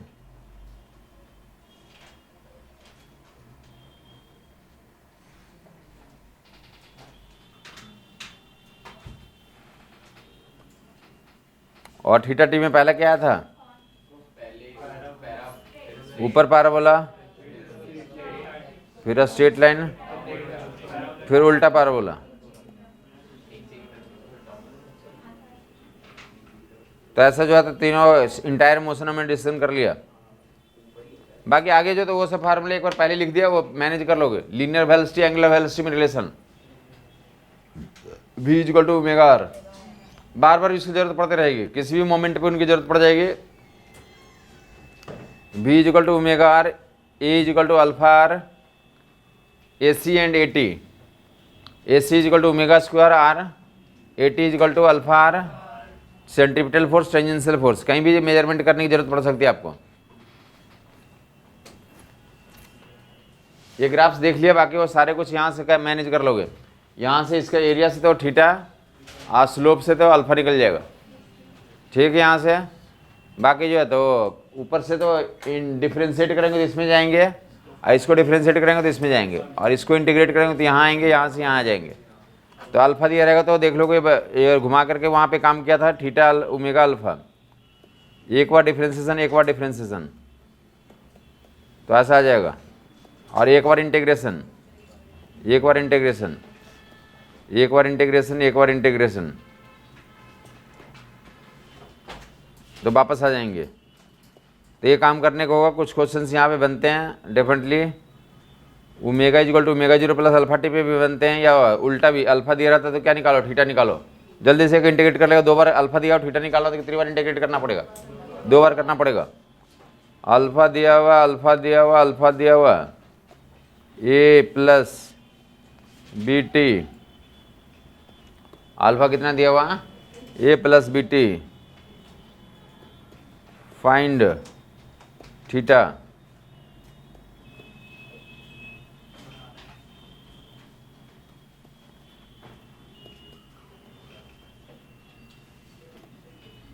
टी सेकेंड में तो निकालना आपको, थीटा कितना आएगा टी सेकेंड के लिए, a²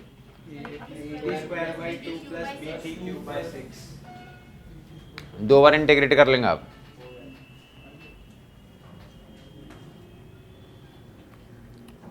पहले ओमेगा निकलेगा,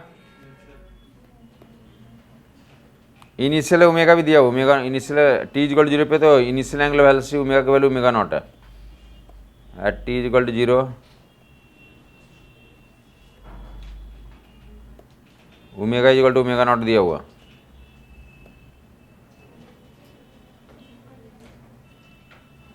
तो क्या कर लेंगे आप, ऊपर देगा omega minus omega naught equal to integral of, यही होता था कुछ और होता था, omega minus omega naught equal to alpha d t का इंटीग्रल, अल्फा की वैल्यू रख दो,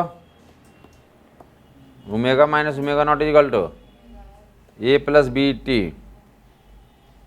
डी टी 0 से टी तक के लिए।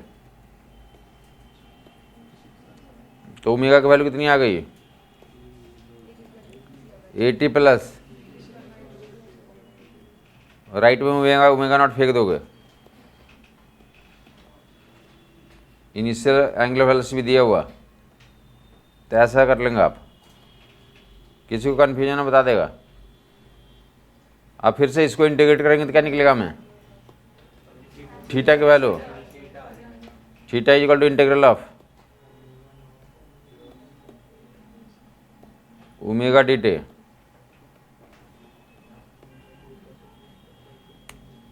या किसी को दिक्कत है तो ऐसे भी कर सकते हो, depending on question. Theta initial position तो 0 माना है वहाँ से, अदरवाइज क्या लिख सकते हैं, इसे डेल्टा थीटा आ रहा है बेसिकली, या थीटा माइनस थीटा नॉट आ रहा है, थीटा माइनस डिपेंडिंग ऑन कि क्या वहाँ पे डिमांड कर रहा है वो।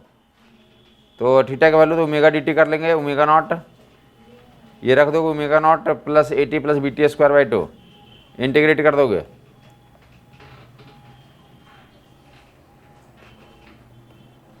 रख करके इंटीग्रेट कर दोगे 0 से टी तक के लिए, that will be omega naught t plus 80 square by 2 plus b, ऐसा थीटा का वैल्यू आ जाएगी। 2 बार इंटीग्रेट कर लिया। उल्टा भी सवाल होते यही, क्या थीटा दिया रहता क्या निकालना बोलता अल्फा, 2 बार डिफ्रेंशिएट कर लेते। या और क्या बताया, कोई क्वेश्चन एक टाइप बता सकता है, थीटा दिया हुआ अल्फा निकालने को एक टाइप बता सकते हो, थीटा दिया हुआ अल्फा निकालने को टाइप देखो। तो थीटा दिया हुआ तो क्या बोलेगा कि find angular velocity when angular acceleration is 0। कोई थीटा का एक्सप्रेशन दिया हुआ है, डिफरेंशिएट करके 0 से, हाँ जी, तो पहले एक बार डिफरेंशिएट करके ओमेगा निकालेंगे, दूसरी बार से अल्फा निकालेंगे, और बोला है कि जब अल्फा 0 हो जाता है तो क्या बताओ, ओमेगा बताओ। तो अल्फा 0 करके क्या निकाल लेंगे, टाइम निकाल लेंगे, और फिर ओमेगा में डाल देंगे तो ओमेगा का वैल्यू पता चल जाएगा। या उल्टा भी थीटा दिया हुआ है, डिफरेंशिएट करके ओमेगा निकालो, अल्फा निकालो, अब find alpha when angular velocity 0 particle is at instantaneous rate, तो ओमेगा का एक्सप्रेशन को 0 करके टाइम निकाल लोगे और उसको कहाँ डाल देंगे, अल्फा में डाल देंगे। तो ऐसे क्वेश्चन वहाँ भी करता है, यहाँ भी मिलेंगे, या ऐसे क्वेश्चन आगे भी मिलते रहेंगे, जहाँ भी हम लोग पढ़ेंगे एक्सप्रेशन कि different rate of change of angular rate of change of flux is called angular momentum, sorry rate of change of flux is called induced EMF. तो वहाँ भी दिया रहेगा कि फाई दिया हुआ, क्या करें डिफ्रेंशिएट करें, ईएमएफ निकालें, ईएमएफ जीरो है तो क्या निकालें, फिर से फ्लक्स निकालें। समझ ये बात नहीं है तो पहले कर रखा है, ये सब काम करने की जरूरत पड़ेगी। क्वेश्चन देने की जरूरत नहीं होनी चाहिए, तुम जहाँ भी मिलेगा कर लो, डिफ्रेंशिएशन का ही काम करना। बताइए क्या इसके कौन सा टॉपिक में से रखते हैं हम लोग, रोटेशनल काइनेमेटिक्स किस में रखते हैं, रोटेशनल काइनेमेटिक्स। यहाँ पे तो जो 5 इन्फॉर्मेशन अगर कलेक्ट करने होंगे तो क्या क्या कलेक्ट कर लोगे, एक तो ग्राफ बता दिया आपको, क्या बता दिया गया, जल्दी से एक प्रैक्टिस कर ले ग्राफ पे, सारी किताबों में क्वेश्चन दिया हुआ। अल्फा दिया हुआ पहले क्या है, टी इक्वल 0 से स्टार्ट करता है, टी इक्वल 0 पे ओमेगा कितना हमारा 0 है, पहले अल्फा कितना 5 रेडियन पर सेकेंड स्क्वायर, अल्फा कितना है 5 रेडियन पर सेकेंड स्क्वायर, 5 रेडियन पर सेकेंड स्क्वायर से कितना टाइम तक के लिए मोशन करता है, टी इक्वल 0 से टी इक्वल 10 सेकेंड, 10 सेकेंड तक के लिए करा। देन आफ्टर एक बार ऐसा करा, दूसरी बार में क्या करा, फिर जो है टी इक्वल टू 10 सेकेंड से टी इक्वल टू 20 सेकेंड, तो किससे चलता है, कांस्टेंट डब्ल्यू से चलता है। वही मोशन में क्या करता है, फर्दर जो है कांस्टेंट डब्ल्यू से चलता है, कांस्टेंट डब्ल्यू से चलता है। और फाइनली जो है 20 से 30 सेकेंड के लिए, तो फाइनली जो है तो रुक जाता है, comes to rest, comes to rest, stops. तो थीटा निकालना, थीटा की वैल्यू निकालनी है, मैक्सिमम ओमेगा मैक्स की वैल्यू निकालनी है। कुछ समझ नहीं आया, पहले क्या करा, 10 से ऐसे फैन को ऑन करते हो तो क्या होता है, पहले एक्सीलरेट करेगा, फिर बीच में कितना कांस्टेंट बैलेंस चला, फिर से ऑफ कर दिया तो धीरे धीरे बंद हो जाएगा। तो यही काम यहाँ पे बोल रहा है, यही पूरा मोशन हो गया। फैन 3 ही तरह का मोशन दिखाता है, सभी का मोशन तो किसी भी सिस्टम का मोशन या ऐसे पैटर्न पे चलते हैं, accelerate maximum speed, finally decelerate, comes to rest, find angular displacement, find maximum angular velocity. बहुत आसान काम है, ओमेगा टी ग्राफ खींच देंगे, क्या खींच देंगे आप, या तो बारी बारी से करें, थीटा 1 निकालें, थीटा 2 निकालें, थीटा 3 निकालें, जोड़े, या डायरेक्ट क्या कर दें आप, alpha positive, alpha 0, alpha negative, तो ग्राफ खींच लें, ग्राफ खींच के एरिया निकाल लें। किसका आ रहा है, 1000 रेडियन, 1000 रेडियन आ रहा है या 500 रेडियन आ रहा है, 1000 आ रहा है, सब लोग कर लेंगे। ट्रेपेजियम ग्राफ ही है, ऑलरेडी जो था मे बी सर्कुलर मोशन में भी क्वेश्चन करवाया हो, या ए की वैल्यू लेकर के तो ट्रांसलेशन में भी करा हो, देख लेगा तेरा ओमेगा टी ग्राफ ऐसे बन जाएगा। ये ऐसे जो था 10 सेकेंड पहले ऐसे चला, अल्फा पॉजिटिव है, इनिशियल डब्ल्यू 0 है, तो 10 सेकेंड हो गया, ये कितना हो गया 10 सेकेंड, 10 से 20 हो गया ये, तो ये वाला यहाँ पे ही मैक्सिमम वेलोसिटी होती है, और फाइनली 20 से 30 हो गया, तो ये वाली वैल्यू तो निकाल लोगे यहाँ पे, ये वाले वैल्यू तो ओमेगा की वैल्यू तो अल्फा टी से निकाल लोगे या स्लोप से निकाल लो, omega is equal to alpha T, 5 × 10 तो 50 हो गया, 50 रेडियन पर सेकंड, ये 10 हो गया, ये 20 हो गया, ये 30 हो गया। तो एरिया निकाल लेंगे ट्रेपेजियम का, मैक्सिमम ओमेगा वही है, ये वाला ओमेगा मैक्सिमम है, जब अल्फा 0 होता है वहीं पे ओमेगा क्या होता है, मैक्सिमम होता है।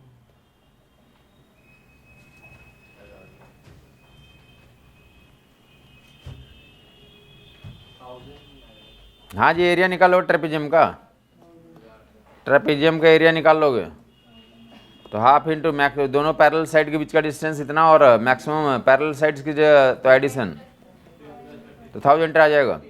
आगे मूव करते हैं, ये मान लिया जाता है कि तुम कर लोगे 1000 रेडियन, थीटा 1 निकाल लो, थीटा 1 कितना, alpha t square by 2, alpha t square by 2 5 रखोगे, टी स्क्वायर करोगे तो कितना आ जाएगा, गुना कर पाया तुम, अरे टी को गुना करोगे ना, 100 हुआ, 100/2 कितना आ जाता है, 250 इतना आ जाएगा, थीटा 1 के लिए 250 आ जाएगी। अब बाद में कितना 50 निकाल लिया, ओमेगा इंटू टी, थीटा 2 की वैल्यू ओमेगा इंटू टी, तो 50 × 10 500 हो गया, थीटा 2 500 हो गया, पहले 250 500 और फिर लास्ट में थीटा 3, तो omega into T minus alpha t square by 2 कर लोगे, लास्ट वाले में क्या कर लोगे, तो थीटा 1 थीटा 2 थीटा 3 को जोड़ दोगे तो कितना आ जाएगा, 1000 ही आ जाएगा। तो तुम्हारे मन कर रहा है कि ऐसा मैं करूँ तो ऐसा कर लो। हाँ मैं बोल रहा हूँ तुम्हें मन कर रहा तो वैसे भी कर सकते हो। एक काम तो करो नहीं कि मतलब इंश्योर कर लो कि कल को जो है तो डॉक्टर नहीं बने तो टीचर तो बन ही जाए, फिजिक्स का टीचर तो बन ही जाए। नहीं मैं चाहता हूँ कि डॉक्टर ही बने आप, बट कभी मूड चेंज कर गया तो ये तो है ही।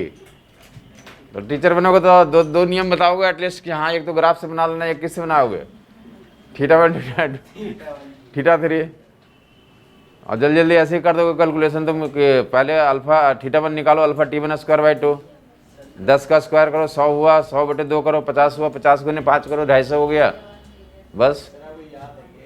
नहीं हम 50 बार 1000 बार कर रखा ना, लाखों बार कर रखा, याद क्या करना है।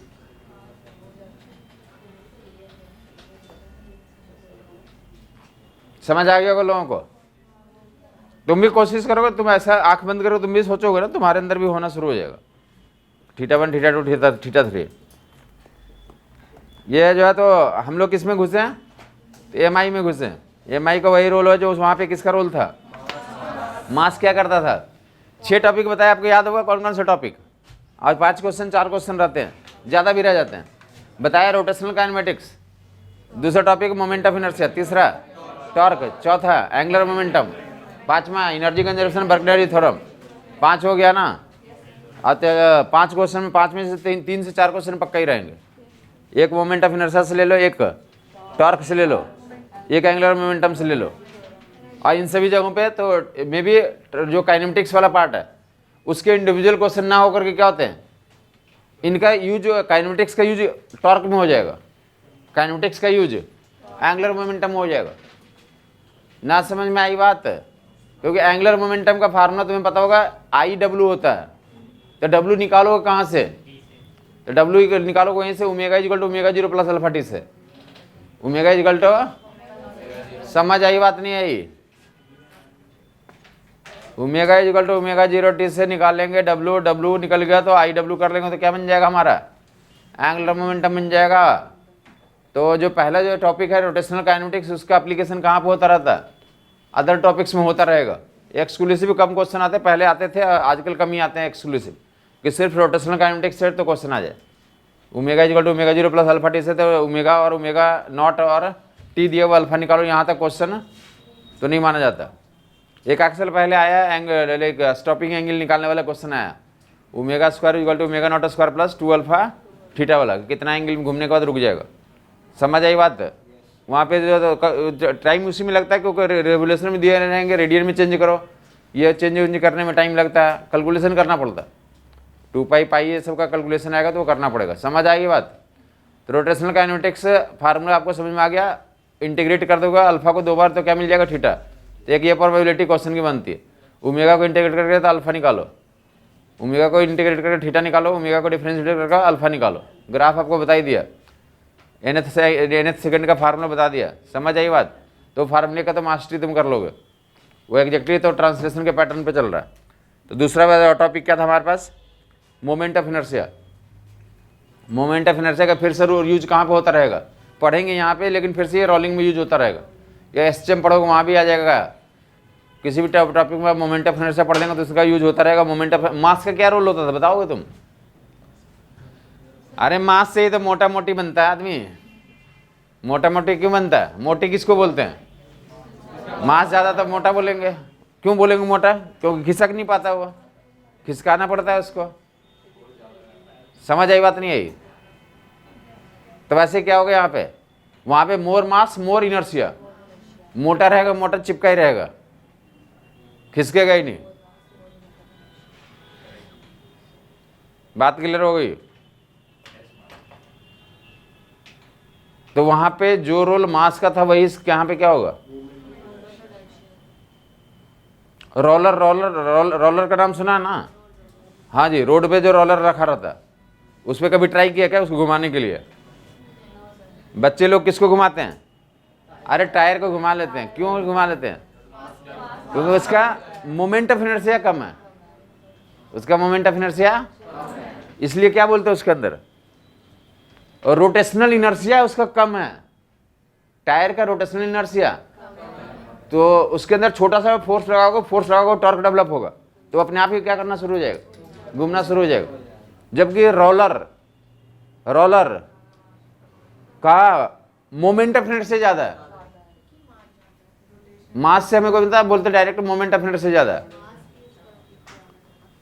क्योंकि मास कम होने के बावजूद भी मोमेंट ऑफ इनर्शिया ज्यादा हो जाएगा, आगे हम लोग देखेंगे, क्योंकि मोमेंट ऑफ इनर्शिया एक्सिस से डिस्टेंस पे भी डिपेंड करता है। समझ आई बात नहीं आई? तो मास नहीं बोलते, क्या बोलते हैं हम लोग, रोलर का क्या ज्यादा है, मोमेंट ऑफ इनर्शिया, इसलिए बच्चे उसमें जाता ही नहीं है, बच्चे लोग उससे क्या रहते हैं, दूर ही रहते हैं, टायर से ही काम चलाता है।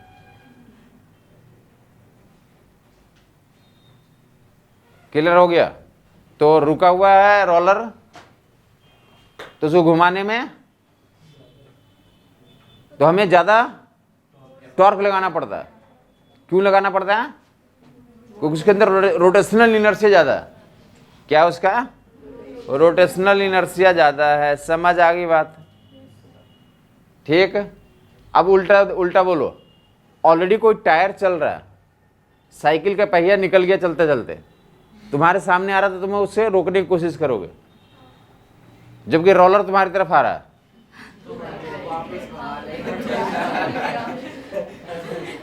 तो रोकोगे तो भी भागोगे, अकेला तो भागोगे ही तुम। हाँ साइड हो जाओगे, अगर जगह नहीं है तो क्या करोगे, या ऊपर से चट्टान आ रहा है,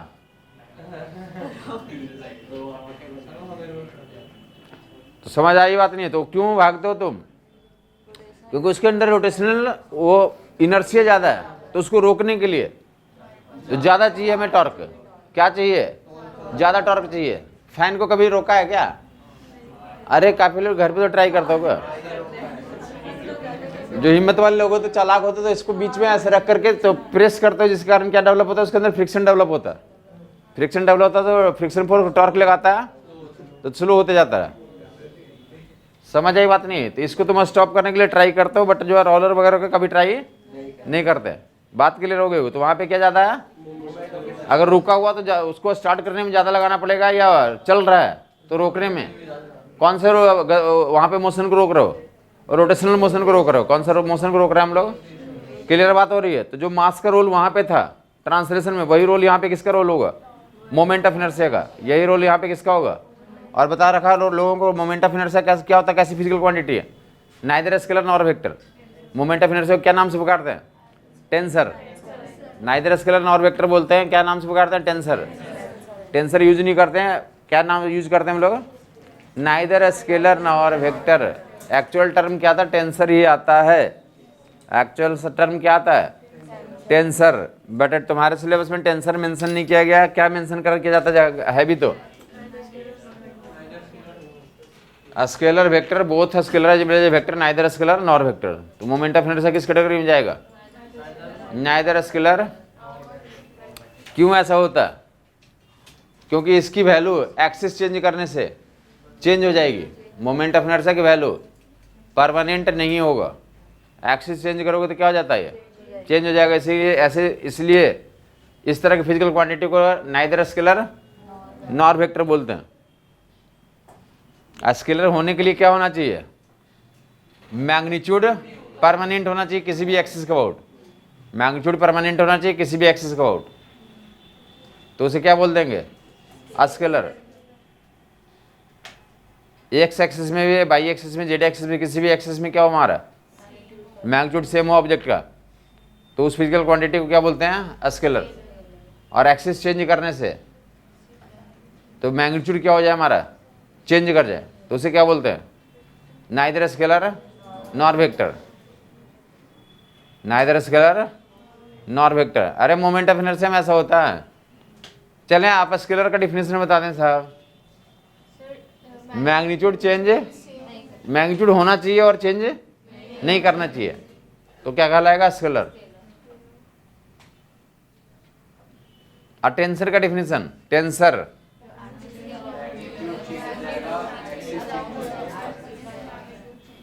एक्सिस चेंज करने से मैग्नीट्यूड चेंज हो जाता है, तो क्या बोलते हैं, टेंसर बोलेंगे या नाइदर स्केलर और वेक्टर। अब वेक्टर का तो पता ही है तुम्हें। तो फिलहाल मोमेंट ऑफ इनर्शिया में हम लोग आए, इसका एनालॉग आपको बता दिया गया मोमेंट ऑफ इनर्शिया। तो हम हेडिंग डाल देंगे moment of inertia point masses के लिए, M I for point masses, M I for point masses, moment of inertia for point mass.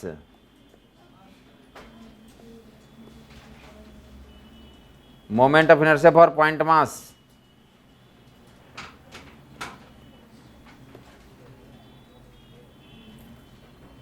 तो क्या डिफाइन करते हैं, I equal to M are square. एक ही मास पॉइंट मास रहेगा तो एम आर स्क्वायर बहुत सारे रहेंगे, तो summation of m are square where I क्या है, मोमेंट ऑफ इनर्शिया, एम क्या हमारा, mass of the object, r क्या हमारा, तो आर क्या था, perpendicular distance from mass to axis. कौन सा डिस्टेंस, परपेंडिकुलर डिस्टेंस। मास से एक्सिस पे कौन सा डिस्टेंस होता है, जितने मास रहेंगे सबके लिए एम आर स्क्वायर करो, m one r one square, m two r two square, m three r three square. एक मास रहेगा तो एम आर स्क्वायर बाकी लोगों के लिए, आर क्या होगा हमारा वहां पे, तो that will be perpendicular distance कहां से कहां पे, मास से एक्सिस पे। फटाफट देगा ऊपर देगा, मास से एक्सिस पे। एक्सिस हमारा देख लें यहाँ पे कौन सा एक्सिस है, ये बाई एक्सिस है। ये कौन सा एक्सिस है, एक्स एक्सिस। एक मास रख दें, एक मास हमने एम ले लिया, ये मास हमने एम ले लिया। ये तुम्हें पता हो ये डिस्टेंस को कितना बोलते हैं, इसको कितना बोलते हैं, ये डिस्टेंस को कितना बोलेंगे, ये बाई हो गया और ये कितना हो गया, ये क्या हो गया, एक्स का मान। इस ऑब्जेक्ट का मोमेंट ऑफ इनर्शिया बताओ, इसका क्या बताएं आप, इसका मोमेंट ऑफ इनर्शिया बताओ, आराम से सुनेंगे। मोमेंट ऑफ इनर्शिया इस पॉइंट, इस मास का क्या निकालना, मोमेंट ऑफ इनर्शिया। चुप रहेंगे, बाकी लिए एक एक करके जिनसे पूछेंगे उनको भी बता देंगे। आप बोलेंगे क्या नाम है आपका, आपका नाम क्या, अंकिता। आपका क्या नाम है, गरिमा। आपका क्या नाम है, श्रुति। यही नाम रखना है अपना।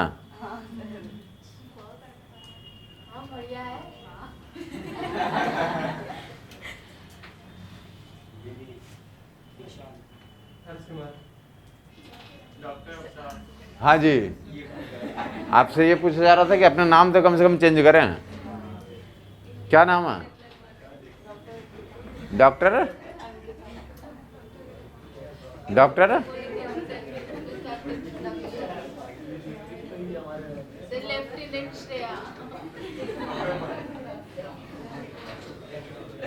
एक्स कौन भाई, मोमेंट ऑफ इनर्शिया बताएंगे आप।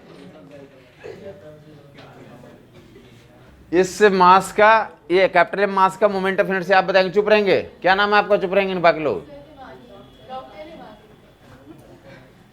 याद तो रखें, सुबह शाम तो एक बार तो अपने आप बोलें कि प्राइवेट में कि हमने हमें ये बनना है, कम से कम याद तो भूल ही जाता अभी। और ठंड में तो डेफिनेटली भूल जाएंगे आप, कुछ भी हो, ठहरा हो, ठंड है, अभी तो स्टार्ट नहीं हुआ है, अभी तो याद होना चाहिए कितना मोमेंट ऑफ इनर्शिया। चुप रहेंगे बाकी लोग, उनको बोलने देंगे। ये बोल रहे हैं, ये बोल रहे हैं मोमेंट ऑफ इनर्शिया। हाँ, मोमेंट ऑफ इनर्शिया बताओ ना, एम आर आप बताएंगे मोमेंट ऑफ इनर्शिया। ये पूछ रहे ना, ये इनका पूछने का मतलब है कि तुम पूरा क्वेश्चन कंप्लीट नहीं पूछ रहे हो। मोमेंट ऑफ इनर्शिया बताने के लिए जरूरी है कि एक्सिस पता होना चाहिए, तो ये इंश्योर करोगे कि हमेशा में एक्सिस पता होना चाहिए। कंप्लीट क्वेश्चन क्या होगा, इस मास का मोमेंट ऑफ इनर्शिया बताओ एक्स एक्सिस के अबाउट। तो एक्स एक्सिस के अबाउट, तो ये बोले मास से एक्सिस पे क्या डाला, परपेंडिकुलर। कितना परपेंडिकुलर हुआ है, तो ये बोले इसका मोमेंट ऑफ इनर्शिया इसके about m into y square. इसका मोमेंट ऑफ इनर्शिया एक्स है, बाई एक्सिस के अबाउट बताओ, बाई के अबाउट, बाई एक्सिस के अबाउट बताओ। तो यहां से डालेंगे परपेंडिकुलर, तो एम एक्स स्क्वायर। इसका मोमेंट ऑफ इनर्शिया, इसी का मोमेंट ऑफ इनर्शिया उधर देखो, देखेगा ये कोई एक्सिस लेन, जेड एक्सिस ऐसा दिखाते हैं। ये जेड एक्सिस का मतलब ऐसा है वाला एक्सिस, जेड एक्सिस दिखाया गया। इसका moment of inertia Z axis का अबाउट बताओ।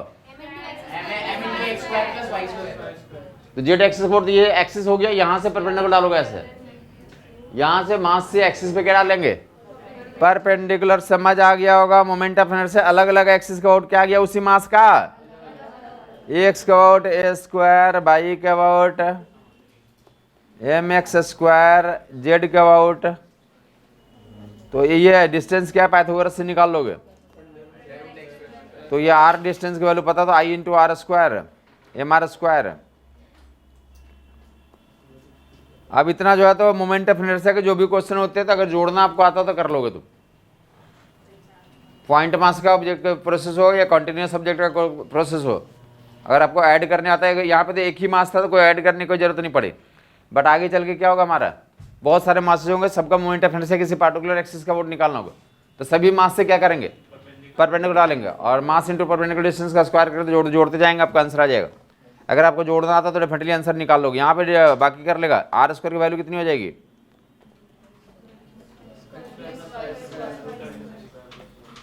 बाकी दिख गया होगा कि बच्चा बच्चा देख रहा है, आई जेड की वैल्यू कितनी आ जा रही है। आगे चल के इसको क्या बोलेगा, perpendicular axis theorem. Perpendicular axis theorem एक कहलाता है ये। पॉइंट मास आपको दिख गया, कोई पॉइंट मास के लिए मोमेंट ऑफ इनर्शिया निकालना, एक मास के लिए ऐसे करेंगे, 2 3 4 5 रहते, ऊपर देखता रह जाएगा, देगा ऊपर देगा।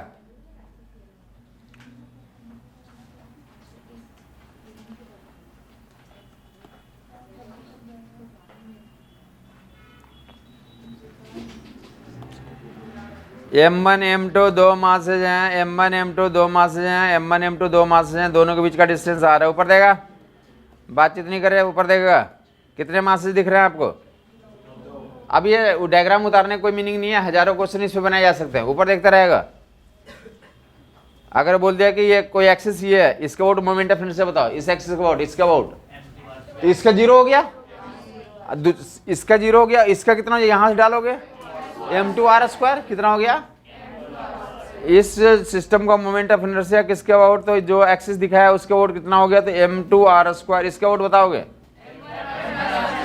ऊपर नजर रखेगा, कलम का कोई काम ही नहीं है, कहीं भी है तो वो देख सकते हो, बहुत सारे क्वेश्चन बनाए रहते हैं, वहां प्रैक्टिस कर सकते हो, जोड़ने का काम है ये। इसके अबाउट निकालना हो तो कितना बता देंगे, m1 इंटू आर स्क्वायर। यहाँ परपेंडिकुलर बाइसेक्टर,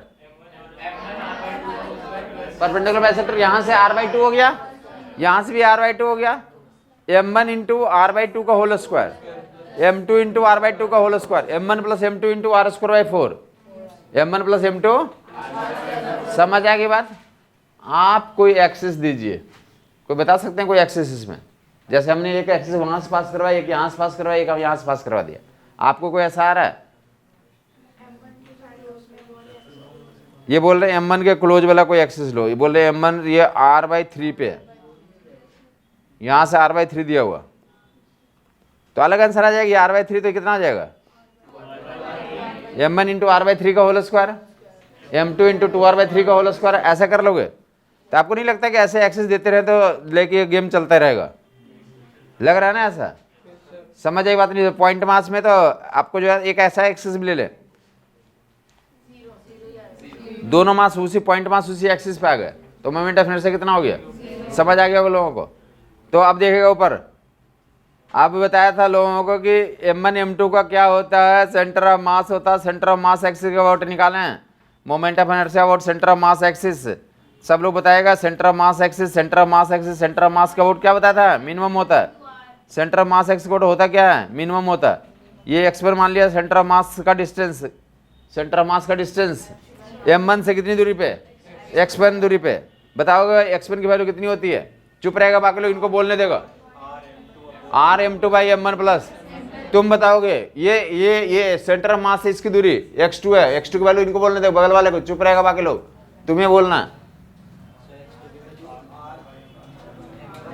r/m1 बाई। समझ आ गया होगा लोगों को। तो x1 x2 निकाल लिया, मोमेंट ऑफ इनर्शिया जो आएगा तो मिनिमम होगा। क्यों मिनिमम होगा इसका एक्सप्लेनेशन आप लोग बताएंगे। सेंटर ऑफ मास के about moment of inertia minimum होगा। मोमेंट ऑफ इनर्शिया कौन सा एक्सिस के अबाउट, वो एक्सिस जो सेंटर ऑफ मास से पास कर रही है, वो एक्सिस जो कौन से पॉइंट से पास कर रही है, m1 m2 दो पॉइंट मासेस का सिस्टम है, दोनों के बीच का डिस्टेंस कितना है, r है। मोमेंट ऑफ इनर्शिया उस एक्सिस के अबाउट निकालो जो कहाँ से पास कर रही है, सेंटर ऑफ मास से पास कर रही है, लाइन ज्वाइनिंग के परपेंडिकुलर है। समझ आई बात कुछ? तो क्या बोलेंगे, यहाँ से डालेंगे x1 m1 x1 square m2 x2 square m1 x1 square, और ऑलरेडी पहले बता रखा कि क्या होता है, ये मिनिमम होता है। प्रूव क्यों कर आप बता दोगे, प्रूविंग बता दिया था ऑलरेडी, नहीं बताया तो सुन लेंगे कि m1 m2 में तो जो सेंटर ऑफ मास किसकी तरफ होगा, हैवी की तरफ होगा, हैवी से क्लोजर होगा, हैवी मास से क्या होगा, क्लोजर होगा। मोमेंट ऑफ इनर्शिया तो इस केस में हैवी मास क्लोजर आ गया, moment of inertia mass and distance के स्क्वायर पे डिपेंड करता है, m इंटू आर स्क्वायर पे डिपेंड करता है। तो मास, हैवी मास का डिस्टेंस क्या हो गया, लेस हो गया, तो ये वैल्यू कितनी आएगी, मिनिमम हो जाएगी। क्या आती है ये, या तो मैक्सिमम मिनिमम का प्रिंसिपल है, वहां से प्रूव आउट कर सकते हो तुम कि इससे कितना मान लिया तो यहाँ से x1 मान लिया तो उससे r माइनस x1 हो जाएगा, उससे निकालोगे और डिफ्रेंशिएट करोगे तो वहां से भी प्रूव होकर कितना आता है कि सेंटर ऑफ मास का जो वैल्यू आएगी वही मिनिमम होती है। मैक्सिमम मिनिमम का प्रिंसिपल बताया था डिफ्रेंशिएट करके जीरो करने का, तो वहां से निकालोगे कि पहले x मान लोगे, मोमेंट ऑफ इनर्शिया निकालोगे x मानते हुए, डिफ्रेंशिएट करके जीरो करोगे तो x की वैल्यू अपने आप आ जाएगी, सेंटर ऑफ मास का लोकेशन ही आएगा। समझ आई बात? नहीं है डायरेक्ट हमें पता है, हम थ्योरम जानते हैं कि लॉजिक आपको समझा दिया कि मोटा वाला मास क्या होता है, मोटा वाला मास सेंटर ऑफ मास के आसपास रहता है, तो डिस्टेंस कम हो गई तो मोमेंट ऑफ इनर्शिया क्या हो जाएगा, कम हो जाएगा। समझ आई बात? नहीं आई, मोमेंट ऑफ इनर्शिया क्या हो जाएगा, समझ आई बात? कुछ बल्ला देखा है, बल्ला में तो बोला डंडा का वोट, हैंडल का वोट से मोमेंट ऑफ इनर्शिया ज्यादा हो गया या बॉटम की तरफ मोमेंट ऑफ इनर्शिया ज्यादा हो गया? अरे बॉटम की तरफ मोमेंट ऑफ इनर्शिया ज्यादा आएगा, बॉटम की तरफ एक्सिस मानेंगे तब मोमेंट ऑफ इनर्शिया ज्यादा आएगा, या हैंडल की तरफ एक्सिस मानेंगे तब? हैंडल की तरफ मानेंगे तो मोमेंट ऑफ इनर्शिया क्यों ज्यादा आएगा, क्योंकि हैंडल से ज्यादा डिस्टेंस में मास रहता है। क्योंकि बल्ले में तुम जानते हो ना, बल्ले में मास कहाँ पे ज्यादा होता है, बॉटम पार्ट में ज्यादा होता है। बल्ले का मास किधर ज्यादा होता है, बॉटम पार्ट की तरफ ज्यादा मास होता है, बॉटम की तरफ जो है डेंसिटी ज्यादा होती है। समझ आ गया होगा लोगों को? तो ऐसे भी सवाल रहेंगे। बल्ला तो तुम्हें बल्ला नहीं मिला, बल्ला कैसे बना लिया तुमने, एक तरफ स्टील का लगा लिया, आधा स्टील का रखा आधा वुड का रखा, जोड़ तोड़ के सरकार बना रहे हो तुम। एक्सिस किधर रखेंगे, वुड की तरफ, एक्सिस वुड की तरफ रखेंगे एक बार, ये गुड, एक्सिस वुड की तरफ रखेंगे तो मोमेंट ऑफ इनर्शिया, और एक्सिस स्टील की तरफ रखेंगे मोमेंट ऑफ इनर्शिया क्या होगा। समझ नहीं आया कुछ? आदमी का ही ले लो, आदमी के लिए तो आदमी का मोमेंट ऑफ इनर्शिया निकालना, आदमी ऐसे लंबा है, पैर की तरफ एक्सिस ले लो, पैर की तरफ लेंगे एक्सिस तो क्या हो जाएगा, आधा ज्यादा हो जाएगा, और सर की तरफ लेंगे तो सेंटर मास पास पड़ेगा ना, तो मोमेंट ऑफ इनर्शिया क्या हो जाएगा ना। कुछ समझ में आई बात? ऐसी बात से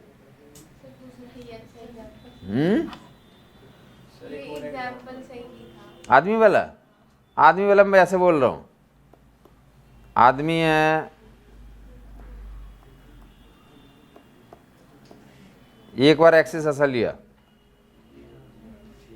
एक बार क्या लिया, एक्सिस इधर लिया तो मोमेंट ऑफ इनर्शिया आई बना, और दूसरी बार एक्सिस, आदमी वही है बट एक्सिस किधर ले लिया, सर की तरफ ले लिया। आदमी का एग्जाम्पल तो एक होना ही चाहिए। क्यों होना चाहिए? क्योंकि डॉक्टर बनकर हमें आदमी का ही ट्रीटमेंट करना है। हाँ, जानवर का मतलब जानवर का करना चाहते हो क्या तुम? उसका भी स्कोप खुला है, कोई दिक्कत नहीं है।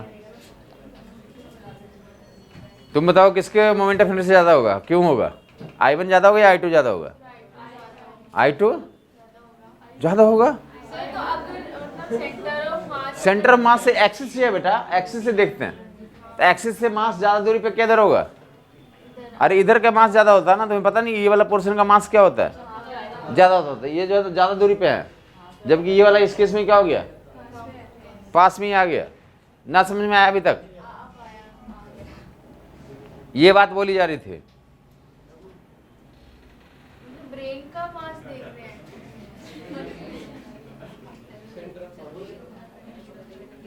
चले इनको थोड़ा ऐसा दिखाते हैं, बढ़िया दिखाते हैं।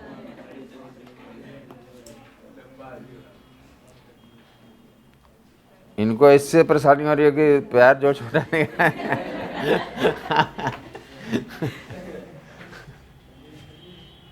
ये एक्सिस से जो है मासेस ज्यादा डिस्टेंसेज पे हैं, तो फिर I1 अब ज्यादा हो जाएगा, ज्यादा हो जाएगा। और यहाँ पे I2 कम हो जाएगा। ये जो एक्सिस से मास जाता है मेजर डेंसिटी एक्सिस के आसपास आ गया, तो मोमेंट ऑफ इनर्शिया क्या हो जाएगा? कम हो जाएगा। I1 I2 में रिलेशन पता चल गया, कौन बड़ा हो गया यहाँ पे? ज्यादा हो गया I2 से। ये क्वेश्चन तो प्रीवियस ईयर में तुम जाके चेक कर लें, क्वेश्चन ही पूछा ऊपर रहेगा, बातचीत ना कर रही है। ये क्या है बना हुआ? कुछ क्वेश्चन जो है तो सिर्फ देख करके आंसर देना हो तो उसको सिमेट्री बोलते हैं। मोमेंट ऑफ इनर्शिया निकालने के तरीके होंगे, क्या होंगे तरीके? एक तो इंटीग्रेशन मेथड होगा, दूसरा क्या होगा तो पैरेलल एक्सिस थ्योरम, एक इंटीग्रेशन मेथड से आएगा, एक क्या होगा पैरेलल एक्सिस थ्योरम, एक परपेंडिकुलर एक्सिस थ्योरम और एक सिमेट्री थ्योरम होगा। जो हमारे एग्जाम में क्वेश्चन आएंगे वो इंटीग्रेशन वाले मेथड से नहीं आएंगे। हमारे एग्जाम में जो क्वेश्चन आएंगे या तो पैरेलल एक्सिस का होगा, परपेंडिकुलर एक्सिस का होगा या सिमेट्री थ्योरम का होगा। समझ आई बात? नहीं। और जो उसमें सबसे अच्छा क्वेश्चन होगा सिमेट्री वाला होगा। ये सिमेट्री का है ना? हाँ, ये सिमेट्री देखने का क्वेश्चन है। ये प्लेट है, क्या प्लेट है? ये प्लेट है, सुबह में खाने वाला पराठा ही मान लें आप इसे। 3 एक्सिस दिया गया, प्लेट है, प्लेट है, प्लेट है, प्लेट है, प्लेट है, ट्रायंगुलर प्लेट है। I1 I2 I3 मान लें। I1 आंखों से देख के बताना, उसमें कुछ लिखा हुआ नहीं था, आप आंखों से देखें, आप बताएं किसका वोट I1 I2 I3 कौन सा 4 ऑप्शन दिए हुए हैं। जाके घर पे देख लो कि क्वेश्चन बैंक खोलोगे उसमें एक फोटो बना हुआ मिल जाएगा। I3 आंखों से देखना है बस। सबसे बड़ा कौन होगा? I2 होगा।